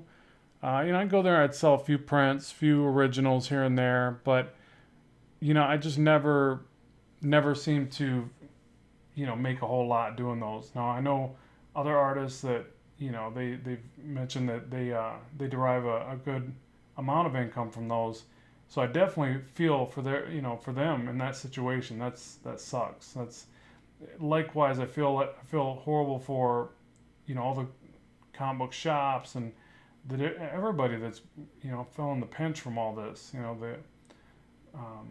The effect it has on their livelihood. It's just horrible. Um, but yeah, I'm hoping the stuff breaks pretty soon, as we all are, I'm sure, and then we can get back to hopefully some sense of normality. Would be nice, but I don't know. I don't know how we're ever going to get back to the conventions, but we need to because they're just so darn important. Like I was just getting back into the stream and going to them too. I stayed at them for so long because I think I started to feel like, well, I get a lot of my connectivity, uh, you know, dealing with other artists through the web, which, it works. It's still better than nothing, but you just can't beat the conventions.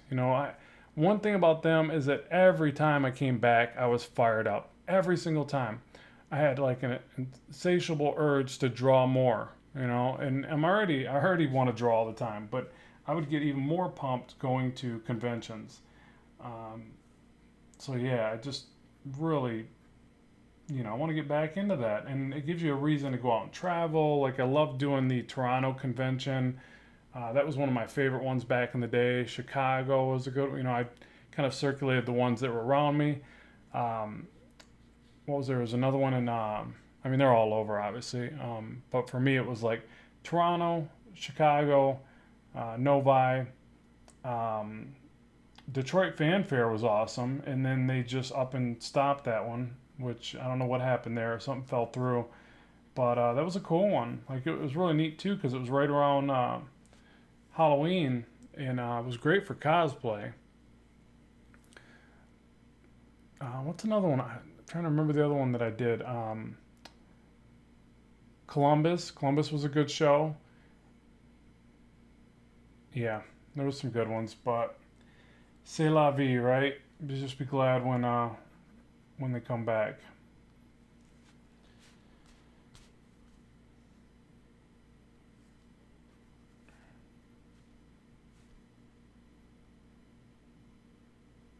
Up until that gets comes back, I guess we'll be doing Zoom versions and live stream versions.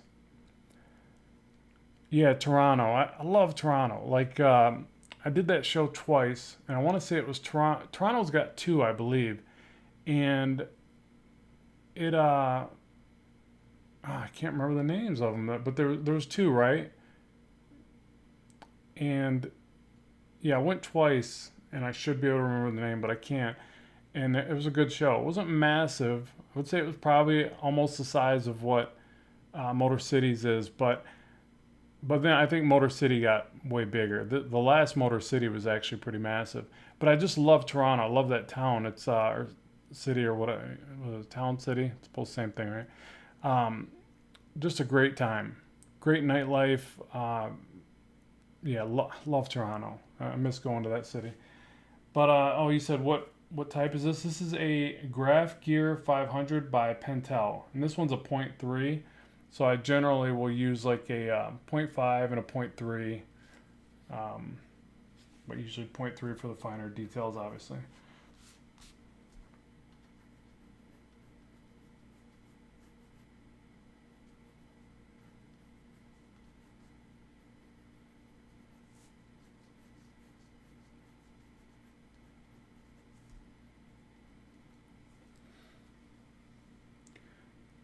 Dragon Con, nope.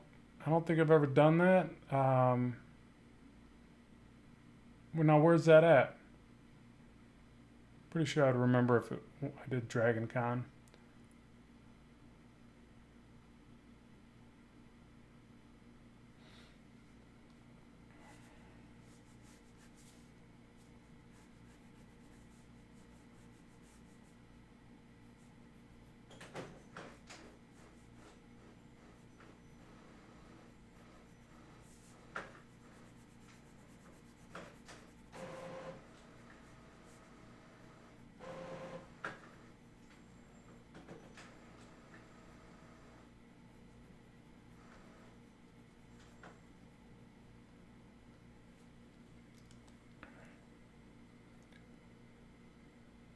Atlanta? That's where Dragon Con is? Oh, nice. No, I'd love to do that. Last time I was at Atlanta was Atlanta Airport. Going to the Dominican. We had a layover there. I think there's always a layover in Atlanta though, isn't it? But yeah, it was love that airport. It's like a freaking shopping mall.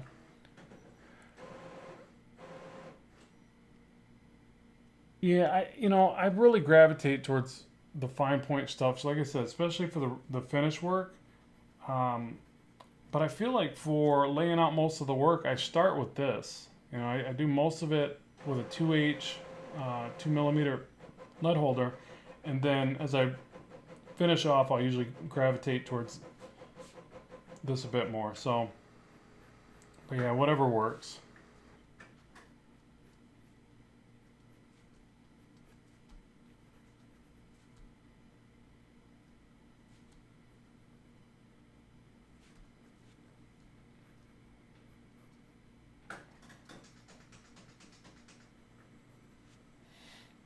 Okay, so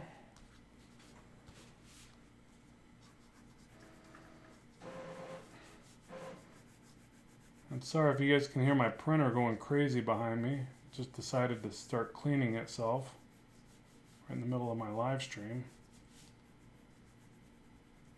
Not cool.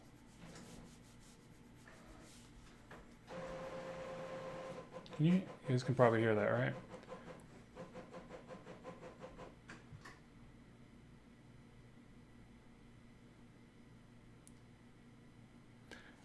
All right. I don't know. Starting to get there. The only bad thing is these live streams really make me pay attention to how slow I am at drawing. Time to get faster, folks. Time to kick it. I gotta kick it into time lapse. If only we could draw as fast as we can time lapse. It would be amazing. Man, this printer is like going crazy over here.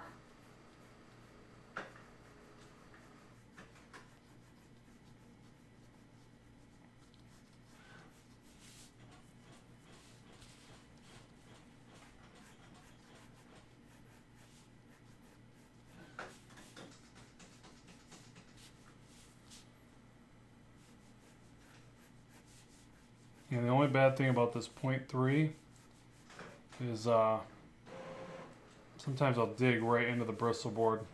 I pretty much like spear it, so that's not cool. But not always, just sometimes.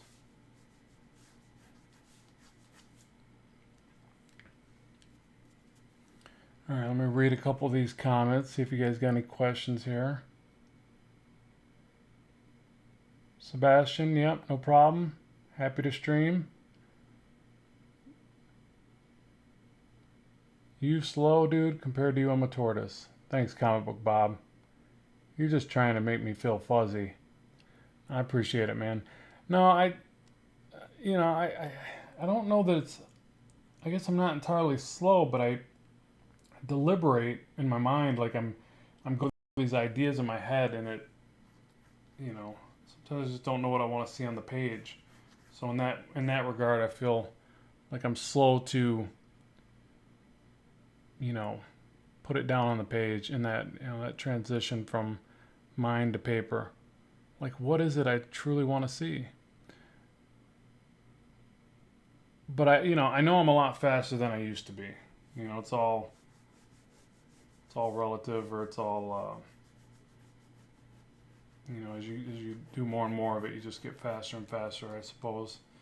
Because I look at the timeline of when I post stuff, and sometimes I'll get pieces out every day.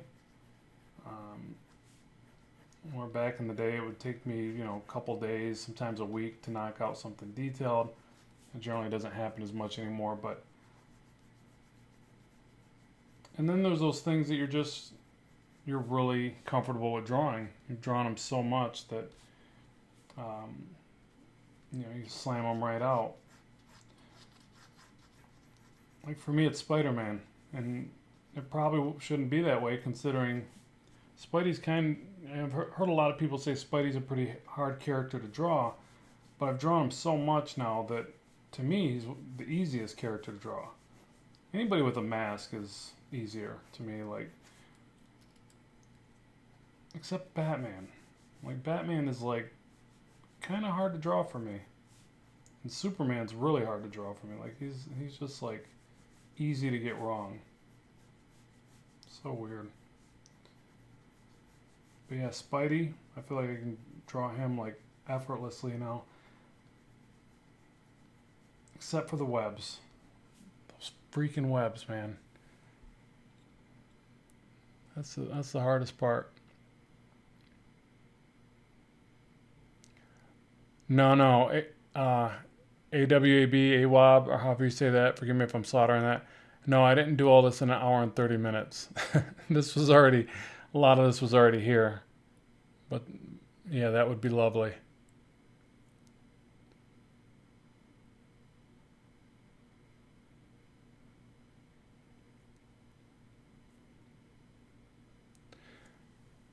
Yeah, I smudged through it a bit. I know somebody already asked that. Like, why are you just drawing directly over the paper? I just want you guys to be able to see the art. So I'm actually trying to hover a little bit as I do this. But yeah, generally I have another piece of paper right like this, and keep my hand on that, and then I'll get a better, cleaner version. It's another reason why I like to work with the 2H lead for as long as possible. Since it's a harder lead, it doesn't smudge as much, and it's better for like working through the ideas. Like I feel like I generally stay with that lighter lead for as long as possible till I have a really good idea of what I want to see on the page, and then I'll switch to this darker, softer lead. But yeah, I got to be a bit careful with it.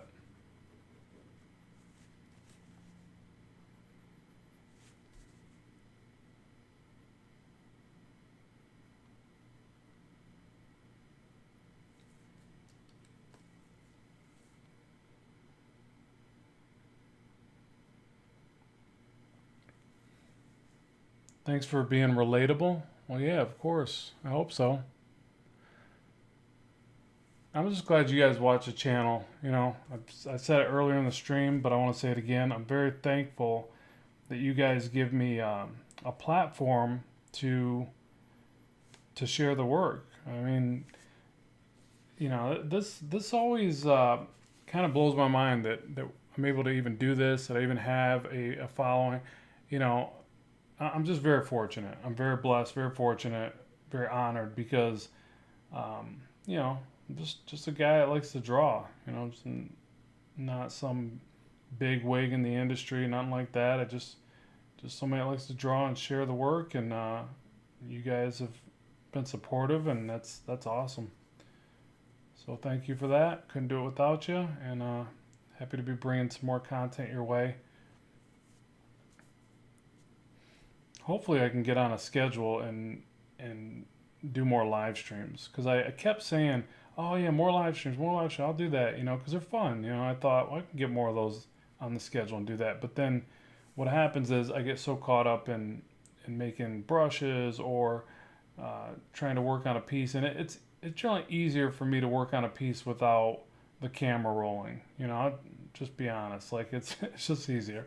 But I need to get over that. Like what do they say? Like all the stuff you want in life is hidden right behind the doorway of fear. Like you just got to get over yourself. You got to get over the fear. And one thing I do like about doing this is it's forcing me to, well, for one, to stay on the project. I can't really stop because you guys are watching, but also like to identify with the things that aren't right in this piece. I'm trying to. It's almost like you guys are the editor. You're looking over my shoulder and going, "We see your mistakes, Rob. You better fix them right now."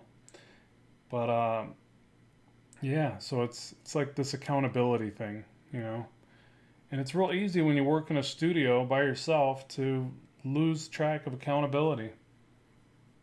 All right, I'll just do that later. No one's watching. I don't have to finish that project.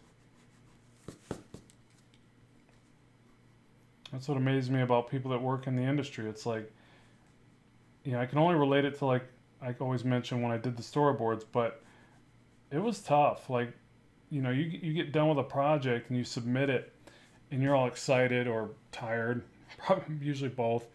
And you're like, oh, I hope they love it. I hope they love these storyboards. I really feel good about these suckers. Or, and, in the comic industry, the page work, and only to wake up to an email or maybe shortly after you submit it, but generally the next day. And it's like, fix this, this, scrap this one, redraw this. And it's like, whoa, I mean, it didn't happen all the time. I was pretty fortunate. Like, I had a lot of, high fives from my clients. There was times when somebody just didn't feel what I was putting down, didn't like it, and having to redo it was a nightmare. And it's like, well, let's put on an extra pot of coffee because I'll be staying up late. But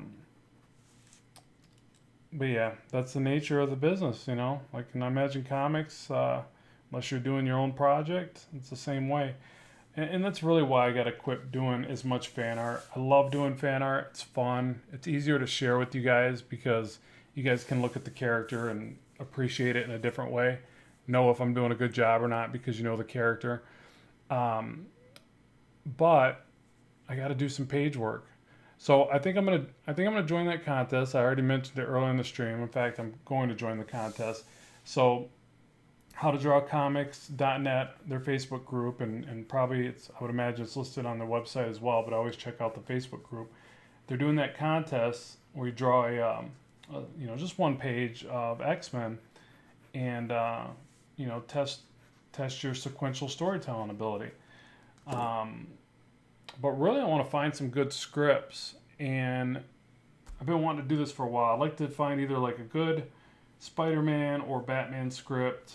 Those will probably be the two characters I'd like to practice the most, and just go for it and draw some page work just to do it. I mean, I don't know who I'd show it to at this point. There's no conventions, but it's just great practice. I mean, it's just really lets you know if you can develop telling a good story, and that's where it's all at. Because obviously pinups only get you so far. This is a storytelling medium.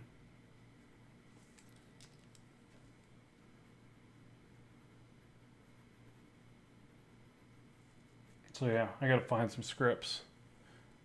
I gotta Google them.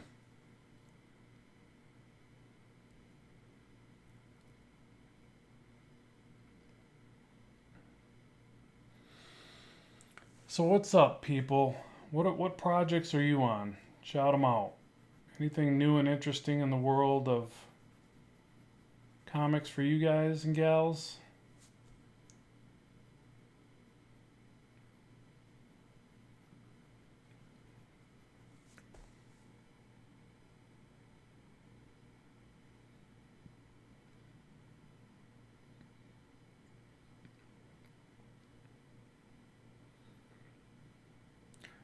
Yeah, I'm gonna have to look that up, Bob. I appreciate that. So there's a script of Batman that you can practice. That's what I need to do because I would love to draw it out and then check the other ones online. Afterwards, check the ones online submissions and see if I did okay or where I could be better, things like that. So yeah, I have to look up that script. Yeah, the stream generally will go live afterwards. It takes a little bit of time to render, and then it'll go live up on the channel. So you'll definitely be able to check it out later. Best daily practice routine from Jesse. I'll tell you, the main thing that I do is I scribble to warm up. If I don't have a project that's already started, then I just start scribbling, and I guess I kind of gravitate to the same thing. I draw some faces. Um, my it's really whatever is bugging me the most. Like sometimes I get in these ruts where it might be a certain arm pose that's bothering me, or drawing back muscles or whatever it is, and I'll go right to that the very next day. So I'll do my warm up of like scribbling and drawing just some basic minutia, different things or whatever. But then I'll go right for an arm. Like for instance, with this one, when I started working on this dude, I, I mean, I hate to say it, but this was really me just wanting to render some stuff. And honestly, I wanted to draw this arm. Like it started me just wanting to do a foreshortened arm and try to get this anatomy of the forearm right. So I was already thinking about that even before this entire piece. I knew I wanted it to be a monster of some kind, but it really, as simple as it is, it focused around that foreshortening because I was like, I started doodling it and I was struggling with that pose, and then I'm like, well, I need to practice that. So a lot of times I'll practice what I'm struggling with the most at that time. And it's weird. You think like I would like handle that one thing and be like, all right, I got that in the bag. I'm good. I don't need to worry about that foreshortened arm pose again. I'll draw good for a while, and then it's like I'll forget how to draw that again or something. It's so weird. And then I'll have to analyze that area within my work. So that's kind of how I do my studies. I have a couple different sketchbooks. I have one sketchbook that's a little bit more refined work that I try to do a little bit tighter finish of work in. And then I have another one where it's like I wouldn't even show it to nobody. It's just scribbles and doodles, and it's nothing that coherent. Like I don't even really care to make something pretty in there. It's just like literally just rough sketches. And every now and then I'll get something nice just from the rough sketch, energetic or whatever, but I'm not looking to make it all super clean and refined. So, because I think there's different times that each one of those are important to do. Like that there's aspects of your work where you need it to be really clean and concise. And then there's areas where you need loose, messy kind of energy to it.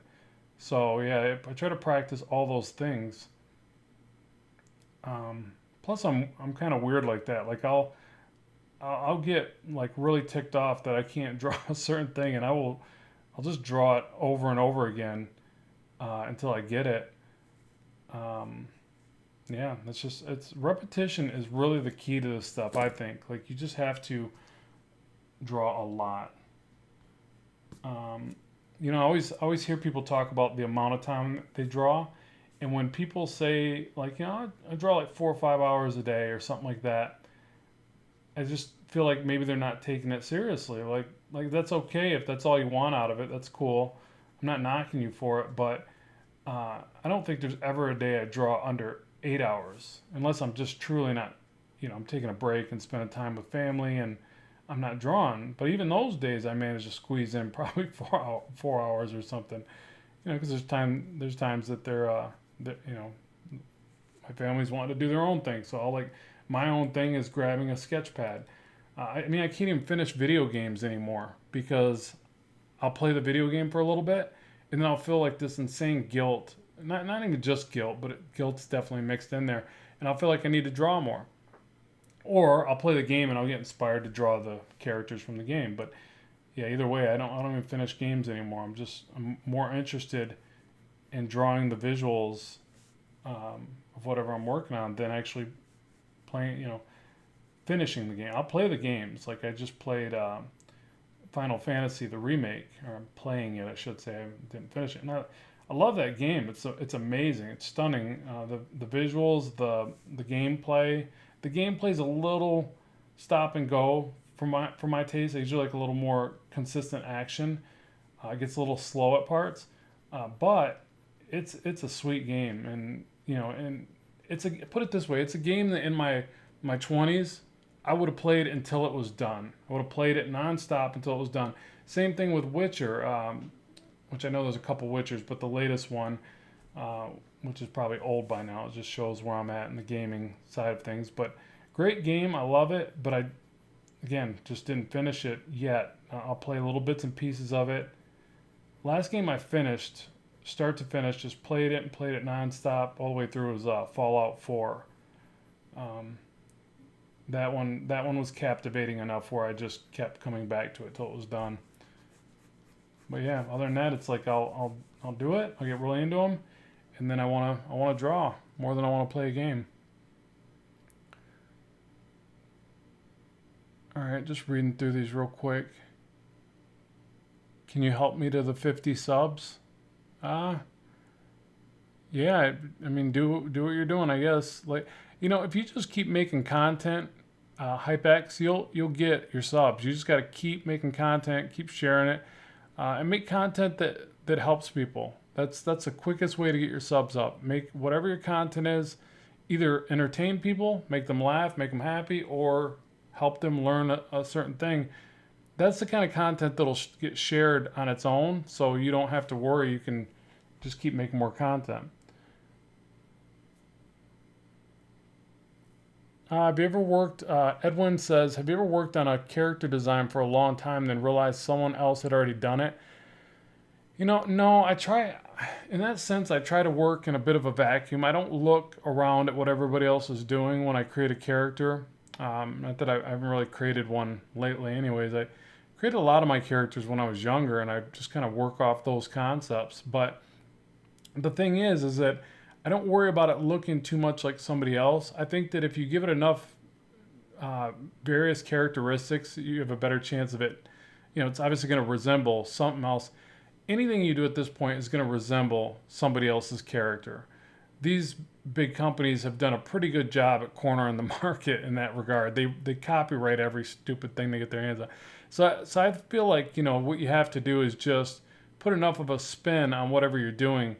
It's going to resemble somebody else at this point, but it can be different enough to keep you going. Um, yeah, I don't know. I don't have any better advice for you than that, but or just make it really weird. I mean, think about Teenage Mutant Ninja Turtles, right? Uh, that was an amazing marketing strategy. It was just a great idea. Let's take these four, um, you know, influential. I don't know, these four major things that in time all together. Each one of them by themselves was a topic, a good idea, I guess, or but together they were a great idea, obviously.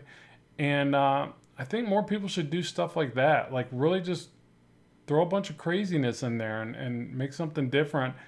Um, but it's not easy because you're pulled into the idea of like I got to make something that's popular, and I know the stuff that works. Superman works, Batman works, Spider-Man works.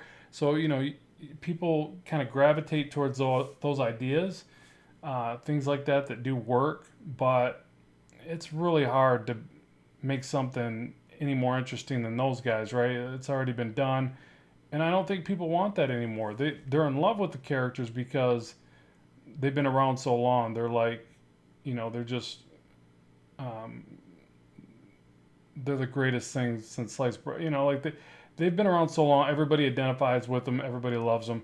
But it's time for like new characters that are just wildly different. Um, I don't know. It's not easy for me to verbalize, I guess, but just come up with something crazy and different and try to put enough character design elements in there that it's going to read as something totally independent from all that other stuff. I try to think about what it was like back in the day when, when they came up with Spider-Man. How, they totally different, right? Or like even before then, when they first came up with, the very first superhero comics, and like it was just a weird, new, different thing. Could you imagine like to have that idea and it to almost resemble nothing else except maybe monsters and what was it before that, Western comics like cowboys and things like that. So it's like in romance comics and things. And then all of a sudden they're like, hey, let's put this person in spandex and have them save the day, and they got these weird powers, and then all of a sudden it just spanned out into all these other great ideas. I mean, just I try to imagine what it would be like to come up with a new inventive idea, and it's hard because so many things have been done now. The world's a very big place, and everybody and their brother has tried to come up with the next superhero and the next cool idea, the next cool inventive thing. So yeah, it's not easy, but you can at least put enough of your own um, spin on it to where it's still cool, it's still fun, it's still interesting, and yeah, just run with it.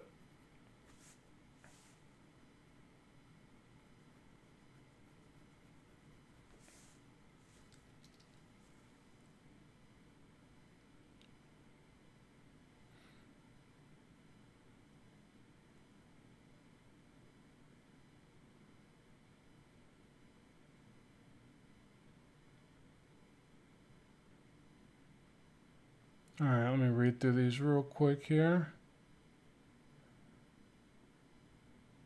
And I can't say the name, but I want to read the comment here. I actually it's Chug Chugargan fan. I can't even read that. I actually just finished my first legit looking comic sequence. It was only 4 pages, but the story and dialogue boxes took 6 hours straight. Nice. Yeah, but you know what? That's awesome. You did it. High five on that. Like I love seeing when people actually do take the time to drop some pages and like you said, the story and everything. It gives you a real respect for what these comic creators go through. And I've done a couple books. I mean, it's not like I've never produced books, but I need to get back on it, produce more storytelling, more page work. It's a lot of work. Like the books that I have produced, I've got Blackstone, Arrow and Assault. I did 4 books for that, and even my How to Draw book, my Learn to Draw Action Heroes book was like a 6 month production.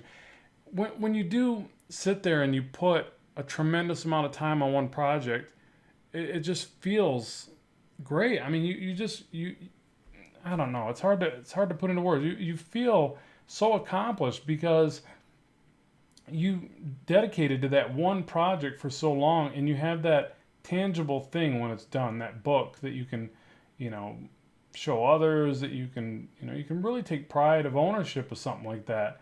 And it is not easy. I would say most people just won't complete it. They'll want to, they'll have a good idea in front of them, they'll have maybe a game plan, or you know they they get portion of the way through it, and they just kind of give up. I mean, I've seen it happen. I've had it happen in my own work, and I need to really focus and get past it.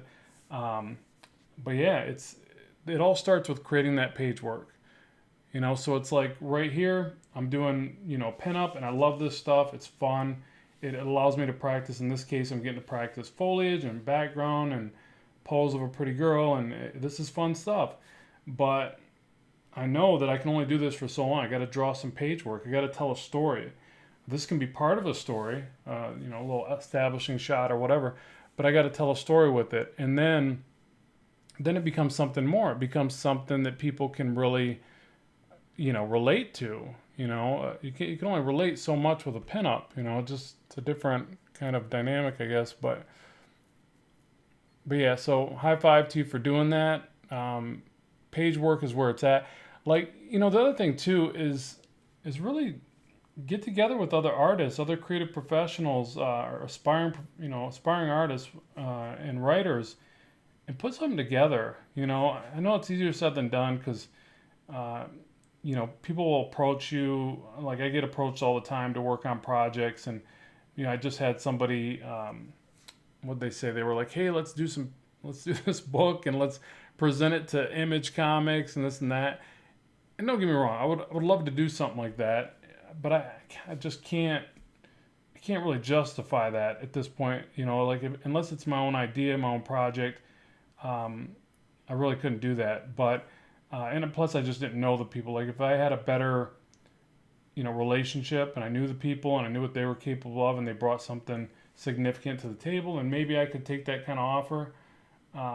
But that being said, I would still recommend that if you're trying to get better at this stuff and you're trying to, um, you know, make connections, make a book.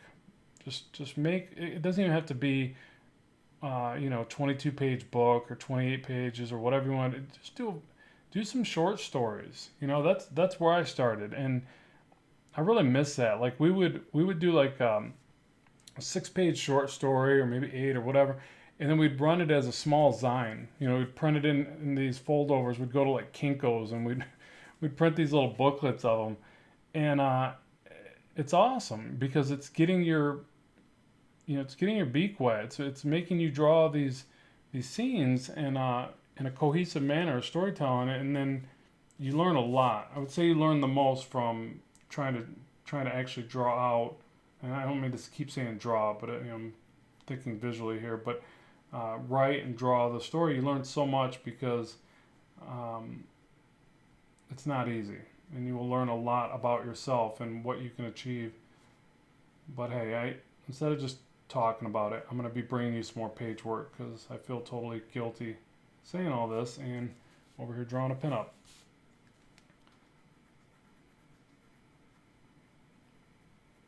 I get really caught up in this fan art stuff though. It's like I don't know why. It's just so much easier that I can just relax and do this. It becomes more of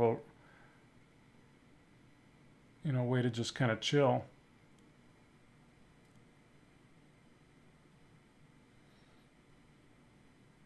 Do you use a Pentel point 0.3 and point 0.5? Yes, I do. Zero Wolf.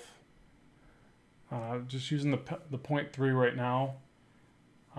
Because really, this is all. I laid this all in with the 2mm HB. I normally use a 2H. Lay it all in with that, and then I jump to the refinement stage and detail work or whatever. And I generally will go to the smaller Pentel technical, mechanical. Goodness, why do I say technical every time? Mechanical pencil.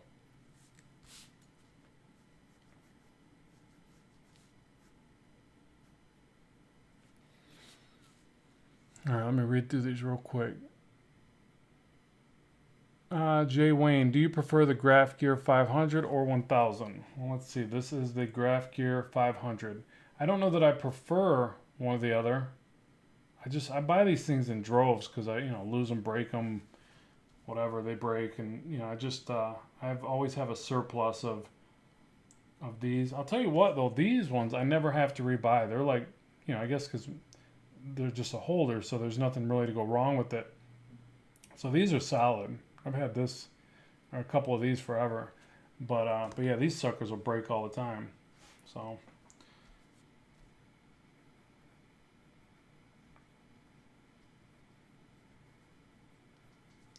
And I think let's put a heavier line around her.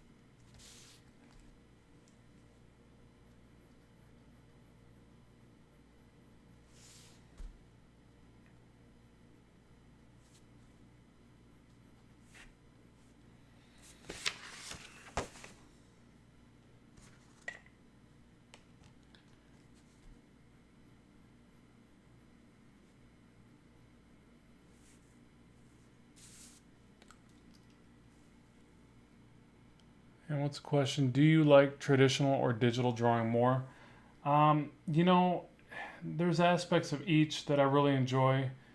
Um, I feel myself pulling back towards traditional, and that's why you see me doing this. And the past few pieces I've done have been traditional.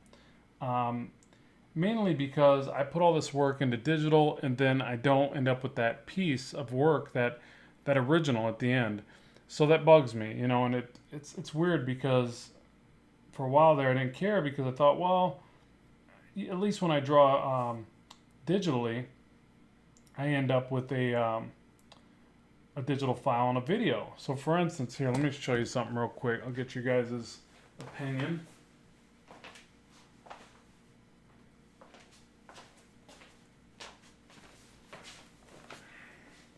So here's one I'm working on digitally. Hopefully this comes through well because the screen's going to have a glare. But one of Iron Man, right? And so this is all digital. And then what happens is, let me shift this. I've got a blue in the way there. But anyways, this is just a digital piece. And I a lot of times I'll start coloring it. I'm not even done with the line work to the background, but I'll start coloring it and kind of jumping the gun, and I start working on the flats and a little bit of the shading. Um, and I feel like there's a certain level of clarity that I can get working digitally that I still haven't got to traditionally, as far as the end finished results, the inks, the color. But as far as line work, I feel like I get a better quality with pencils. Better, tighter. I don't know, tighter detail, better control. That's all I can really think of, is a better control overall with pencils. But again, the real deal is, like, by the time I'm done with that Iron Man one, I might have 15, 20 hours into it by the time I'm, penciling it. Well, digital pencils, inks and colors, right? Now that's great for a print. Like if I'm going to do prints of it, which, I'm not supposed to, but I'll probably make a print for my wall, and if you want one, no. But anyways, I can make it into a print, and that's it. I don't have an original. I don't have anything tangible other than that. So that's where this, I have to come back to this and go, yeah, I should be working on Bristol board. I want something to have at the end of it, and maybe I sell it, maybe I don't, but it's there, for years to come. I don't know. So that's my big drawback. But now the beauty of that on Procreate is it outputs a full video. So I'll probably be sharing a video on the channel of that Iron Man one when I'm done. So there is some value there. I get to share it with you guys in that video format, which is awesome. But yeah, it's a constant battle. And the future of this stuff, I mean, I have a hard time saying that it's not digital. I feel like there'll always be traditional work in some regard because, again, that collectivity, that the fact that there's an original to share with people is so cool. Like, you can't replace that, obviously. But I mean, look at how many people work digitally now. It's definitely kind of started to take over. So it's a tough one. I don't know, or maybe it's not. Maybe the real answer isn't it's one or the other. It's always going to be a matter of both. Like lately, what I wanted to try is working through some of my work digitally, and then bringing it over to the light table and doing my pencil work over top of it on the light table. So again, kind of harnessing the best of each. Like I feel like my pencils are better on traditional media. Maybe work up my layouts in digital, work through all the kinks, but obviously not refine the line work too much because I'm then going to have to take it out. My printer prints 11 by 17. So I can print that out, bring it over to the light table, and then transfer it to some Bristol board and do the pencil work. So, but I don't ink traditionally. I've been meaning to. I actually ordered some new brushes. I want to share them with you guys on the channel here. There's some brush pens that I got that look like they were rated pretty well. I've seen a few people talking about them. I think they're called the Tombow, I think. Anyways, they should be here any day now, and I'll try to do some traditional inking because I inked my first comics all traditionally. When I did Arrow and Assault, I was the penciler and inker, And yeah, I did those all with a brush pen, and it was fun. I can't find those same brush pens I used to have though. They were, God, what were they made by? They were a blue double tip brush pen. You're talking like 15, 20 years ago, but they were awesome.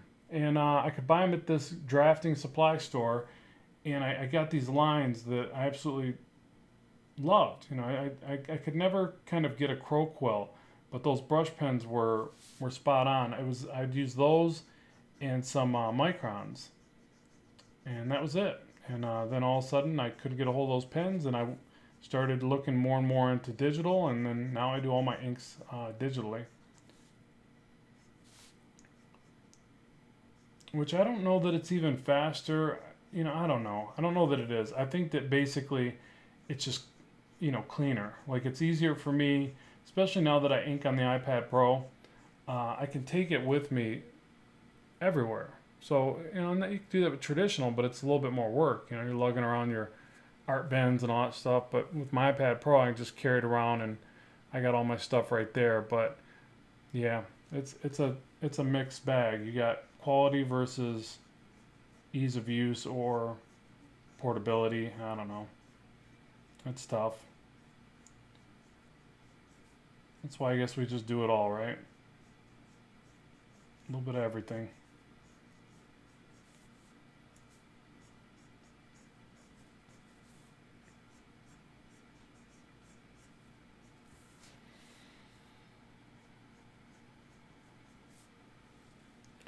Well, hopefully the quality of this video has been decent, and probably need to bring it to a close pretty soon. I can't believe we've been live streaming for 2 hours.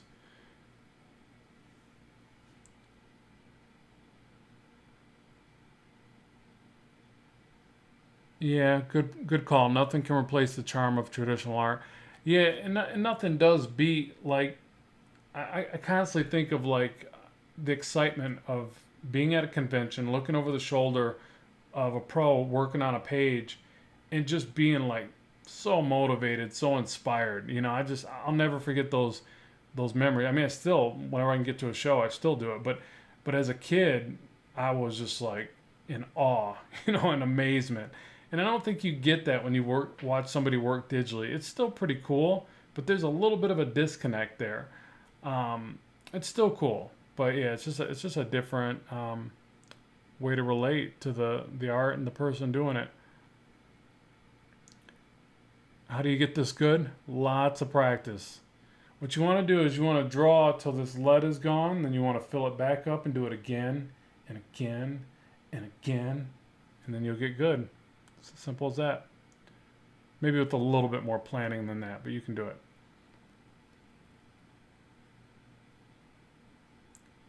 What do you think digital art has changed production during quarantine for film animation? I don't understand that question. What do you think digital art has changed production? Yeah, I don't get what you're saying there. I don't know that anything has changed. Digital art for production has been the same for a while, and this is what's weird. Like I had this talk. I had a builder at the house today because we're getting some work done, and they were like, saying, "Oh, how have things changed for you?" Because things have changed so much for so many people right now, right? Hey, Atomic Art, good to have you. And so he was like, how's things changed for you? And I feel weird when I get asked this question. I'm like, uh, not really. I feel horrible to answer this way because so much has changed for so many people all across the globe. I feel almost guilty for answering this way, but I've worked in my basement in a studio the way that I do and create content this way for so long that things have not changed as much for me as they have for a lot of other people. Okay, so maybe that just says I have no life, but I do a lot of drawing. I'm in the basement a lot. It's horrible, but so it hasn't changed as much for me. That's kind of it's a weird kind of plus for creative individuals and for digital, not just digital artists, but people that don't directly relate to having to interact with, a team setting, going to an office, or don't get me wrong, it's awesome when you can go to a convention and an office and a studio and work with others. You can't beat it.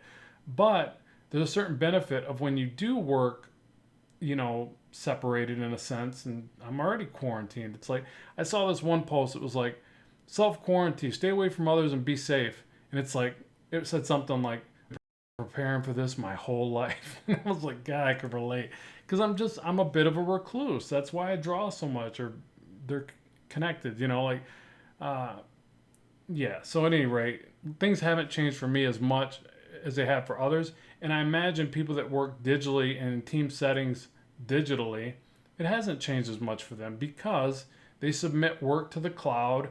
People work from different states now. Like I did that with storyboards. I didn't even live in the same states as the people I was working with. My agent was from New York. My clients were a lot of times overseas. It's just the way it was. The biggest problem is I had to stay up late to communicate with them at times because they were on different time zones. So things like that become more of an issue. But yeah, I don't know. I'm not trying to make light of what's going on though. My heart goes out to everybody that's been affected by this. I don't downplay it. I'm not one of those types to go, this isn't real. Yeah, I don't do that because what's not real to me because of my geographic location can be very different to somebody else. So it's not fair to downplay it. In my own opinion, you can have your own opinion. You can do whatever you want, but I just feel like this is something we all need to be, you know, empathetic for because it has affected people all around the globe, and it's sad. But I know some people feel like it doesn't affect them because they're on a they're in an area where they don't see it. It doesn't. They haven't seen the rate of infection or whatever. Whatever. I'll switch the topic here because I don't want to talk about this because I don't really know enough about it to offer anything insightful. And we're talking comics, right? I want to make a comic digitally, but I don't know who I'll use as a printer. I want to start my own, but how can I without knowing the standard of the printer? Yeah, you do have to know your print, where your output is because it's going to give you things like, your specs for your sheets and all that. Like, for instance, when I did a book with Kablam, my Blackstone book was printed with Kablam. I had to go there, I had to download their template, I had to make sure that my pages lined up to that template. Well, it's not that big of a deal because you're just going to lose little bits. I mean, I guess it could be a big deal, but you really want to work off that template so that you don't lose pertinent information to your story and your book and your word balloons, all that jazz. So yeah, I would definitely look at who you're going to use for your printer. Find a good printer. Um, For me, Kablam was the way to go because I could do print on demand, just print as many copies as I needed for whatever show I'm doing. So yeah, that's why I went that route. I predominantly sell my comic digitally. I think I've sold far more copies digitally than I have for the prints. Um, but yeah, I do recommend that you look at the printer first so that you know what you gotta make your artwork and your story conform to.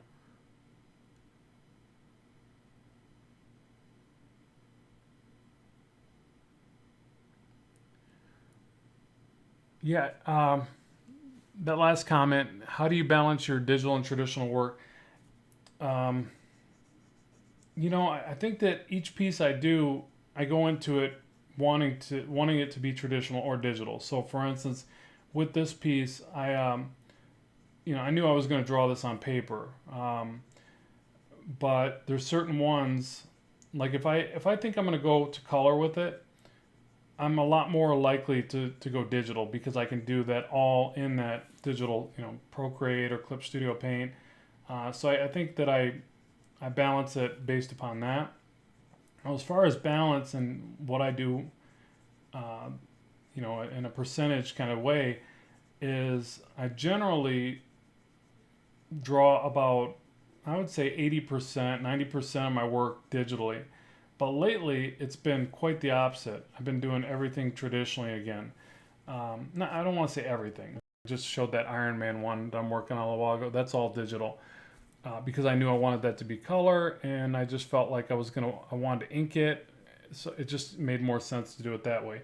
Especially if I wanted, if I'm gonna make a video out of it, I'm gonna do it digitally. Um, but lately, I just want more originals. Like I feel like I need to be creating original art. I've created so many pieces now digitally that I'll never have an original to. It kind of starting to bother me for some reason. Like, what was I thinking? But you got to do both. You know, I don't think I'll ever be all one or the other. I don't think I'll ever go, you know, I'm just doing all my work traditionally now. I'll never touch digital again. It's never going to be like that for me. There's just certain things that I love about working digitally, but mainly it is the video aspect, and the custom brushes. I love being able to take, like, I get that Kirby Crackle brush, and like for instance with these leaves, I'm sitting here kind of doing this thing, right? And all I keep thinking is, God, I could make a custom brush and go, you know, or maybe do a quick selection, run the custom brush on the edge. So I'd create a leaf brush for this. Now I know that when I color it, that's exactly what I'm going to do. I would just do a little bit of edging for the shape that I want to see there, and then I would colorize this with a custom brush. So there's just certain aspects of the work where that's how I kind of gauge it based upon whatever it is I'm doing.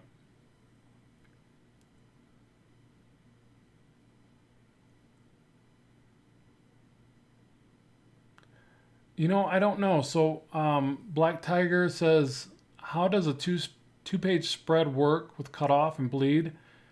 Do you just line up the two cutoff lines? I want to say you line them up edge to edge, but I could be wrong. I don't do two space. I can't even say it. I don't do two-page spreads, but I think that you would tape them end to end, right? Well, let's. I guess we could do the math, but yeah, I would base it on the math. So you just measure this out and see if that lines up like that. But I don't think you overlap them. I wouldn't think so. Sorry, I'm not the one to ask for that. If I was going to do a two-page spread, I guess I would look it up first and do that, or I would just work digitally on that. But yeah, I think it's edge to edge.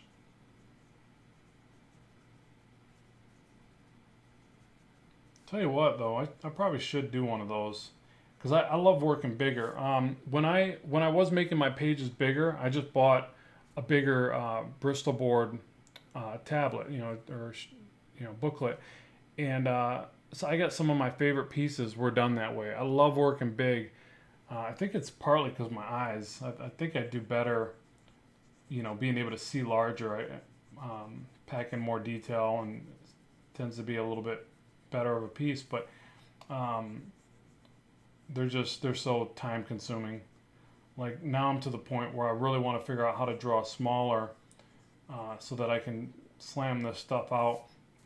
I was watching something, it was a Rob Liefeld video as a matter of fact, and he was showing how he actually would draw on 8.5 by 11s, and he would fold them over and then draw a whole page on the side of it or something. He works really small or something.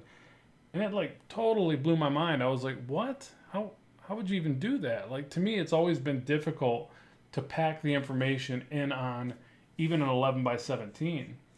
I can do it now, but it was always more of a struggle. Like, so to hear that somebody works so small, or another artist that comes to mind is Nar. So he signs everything Nar. Hopefully you guys have heard of him. Really great artist, but he does those little cards, the little trading cards or whatever, the characters, Marvel Masterpiece cards. Amazing work. And they're like this big. And he packs this detail in that I couldn't do it. There's no way. I don't know how he does it, but he does it and they're fantastic. He either has extremely good eyes or lots of magnifying glasses lying around. I don't know, but I do have these though. This is pretty funny. I'm so old. Like these are a set of glasses. You can probably see the magnification through there, right? But they're not prescription. They're like reading glasses, but I'll use them because I can zoom up on my work. So funny. Anyways, yeah, I'm old. I would have never pictured needing some glasses like that, but it works for really tight, detailed areas.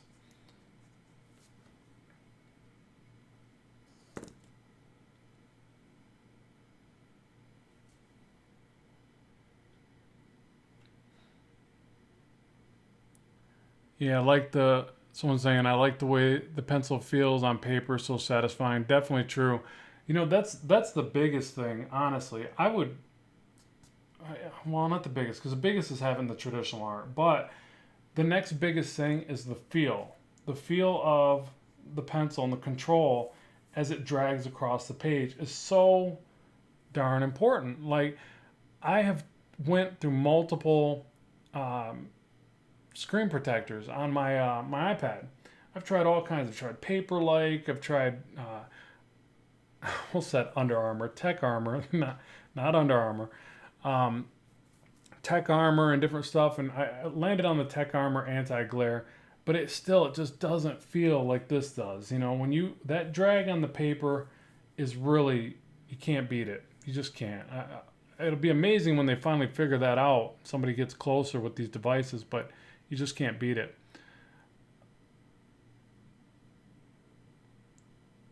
And are you drawing for DC? No, I wish I was. This is just fan art. I wish. I don't draw for DC or Marvel or Image or Disney. Well, I guess that's Marvel now. I did used to get a check from Mickey Mouse. I'm not trying to brag, but I did. I used to work for Channel 12 News, and I would letter up when I had my graphics shop. I would letter up all their vehicles, and it made my day when I got paid because they would send you a check, and right up in the top right corner, there'd be a little picture of Mickey Mouse. And I would be like, I get so happy. Like, I finally did it. I'm finally working for Mickey Mouse. Like, you know, growing up, I was a big Disney fan. What kid wasn't, right? And I just always wanted to work for Disney, and it was like an indirect way that it basically happened, I guess. It wasn't really what I was intending upon. I didn't even know ABC 12 was owned by Disney, but apparently Disney owns almost everything, just so you know.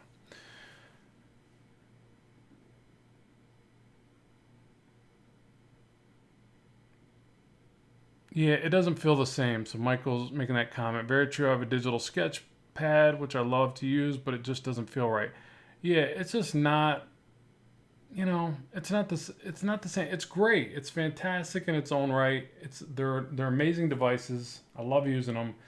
Um, you know, one thing I do love is, like, I'll go to a coffee shop. I take my tablet. Just, you know, I'm sure people would be more impressed if they saw me drawing on paper or whatever. I'm not there for that, obviously, but it's convenience, and I take it with me, and I get a lot of sketching done, a lot of doodling, because I can take it with me so conveniently. So there's that, you know. But yeah, you just can't beat drawing on paper. You know, I don't know, just can't beat it. It kind of makes me wonder, like, what's the next stage, though? Since, these tablets came out and they revolutionized a lot of the industries. You know, coloring comics comes to mind. Storyboards, definitely. I mean, there's probably people that still do traditional storyboards, but everybody I worked with used Photoshop and tablets. Everybody. I don't think yeah, anybody I met that did it. Anyways, but what's the next thing? I'm like waiting for when they're like, oh, here's your 3D goggles. Jump in there and start drawing, or painting or something like that. I mean, I imagine that's already a thing, but I just kind of keep wondering, like, what's the next thing? What's the next big groundbreaking thing?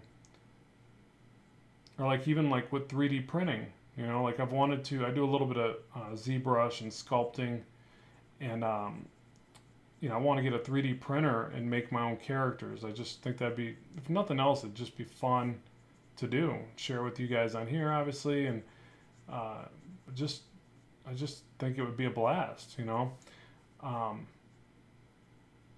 What about a machine that holds the pencil, right? You draw it digitally, and then it pencils the original. Would people want that? Would that be a thing?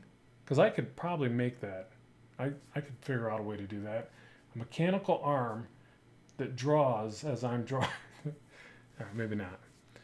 Anyways.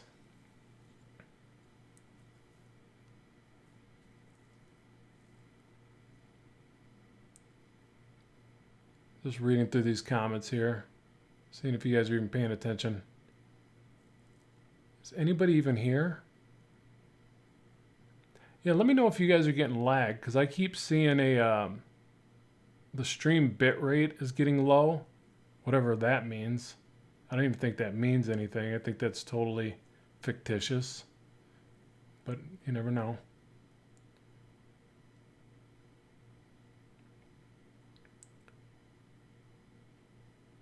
You like my idea? It'd work, wouldn't it? A little mechanical arm, just a little hand. Just a little hand that helps you draw stuff. So you draw digitally and then the little hand goes to work and draws the traditional version. But you couldn't tell anybody that you were using that machine, right? Because if they knew the little arm was doing it, it wouldn't be worth anything.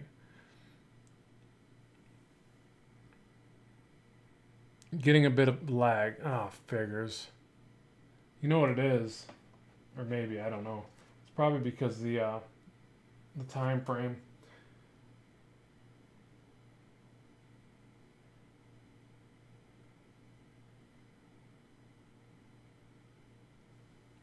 All right, well, folks, I better jump off because it's starting to lag. It's been 2 hours 30 minutes, and quite honestly, I need some den. I'm starting to get a little flighty. I need some food in my belly. So let's do this. If there's any final questions, I'll try to answer them. I hope you guys have enjoyed this. I probably should have got more done on this than I did. But you guys were here for some of it. I appreciate that. But yeah, if there's any final questions, I will try to answer those for you. How do you sharpen this pencil? Nice. You take this, and you put this in here, and you rotate it. Like that. Nice and easy. And booyah.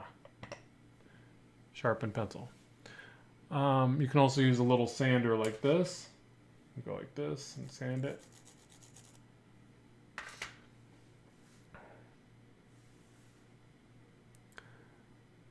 Or a device that looks at a picture and turns it into a digital drawing. Ooh. That could work. Good idea, Rays.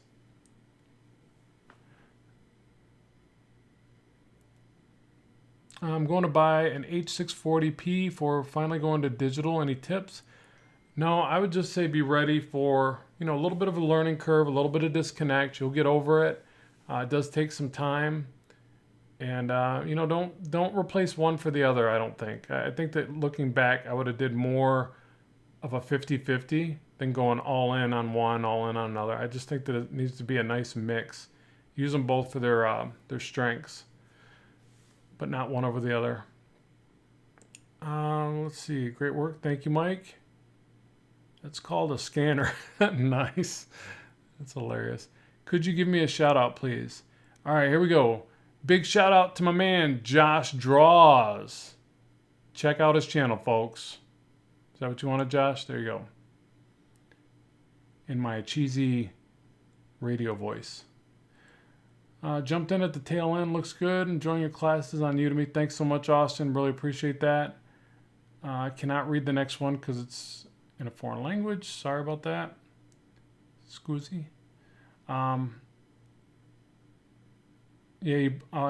Ray says, Rob, I believe I'm going to draw traditionally, then color digitally. You're welcome, Josh. Yeah, so, I think that's a good call. I mean, that seems to be where things are going. That way at least you end up with that traditional pencils. You get digital colors, which, for me seems to work better. But, we all got to figure out our own little recipe there. But yeah, so let me bring this one to a close. I really appreciate everybody tuning in. Sorry it was a bit clunky today, a little bit out of it, but I'll get better. Hopefully get back on these things. I really appreciate the support of the channel. And anything you guys want to see, make sure to comment. This will actually go live probably later today, I would imagine, after it processes. And then comment, let me know what you think. Share the content if you don't mind so we can keep the channel growing. And I'm very thankful. So have a great day. Keep up the good work. Keep drawing. Keep having fun. And I will talk to you soon.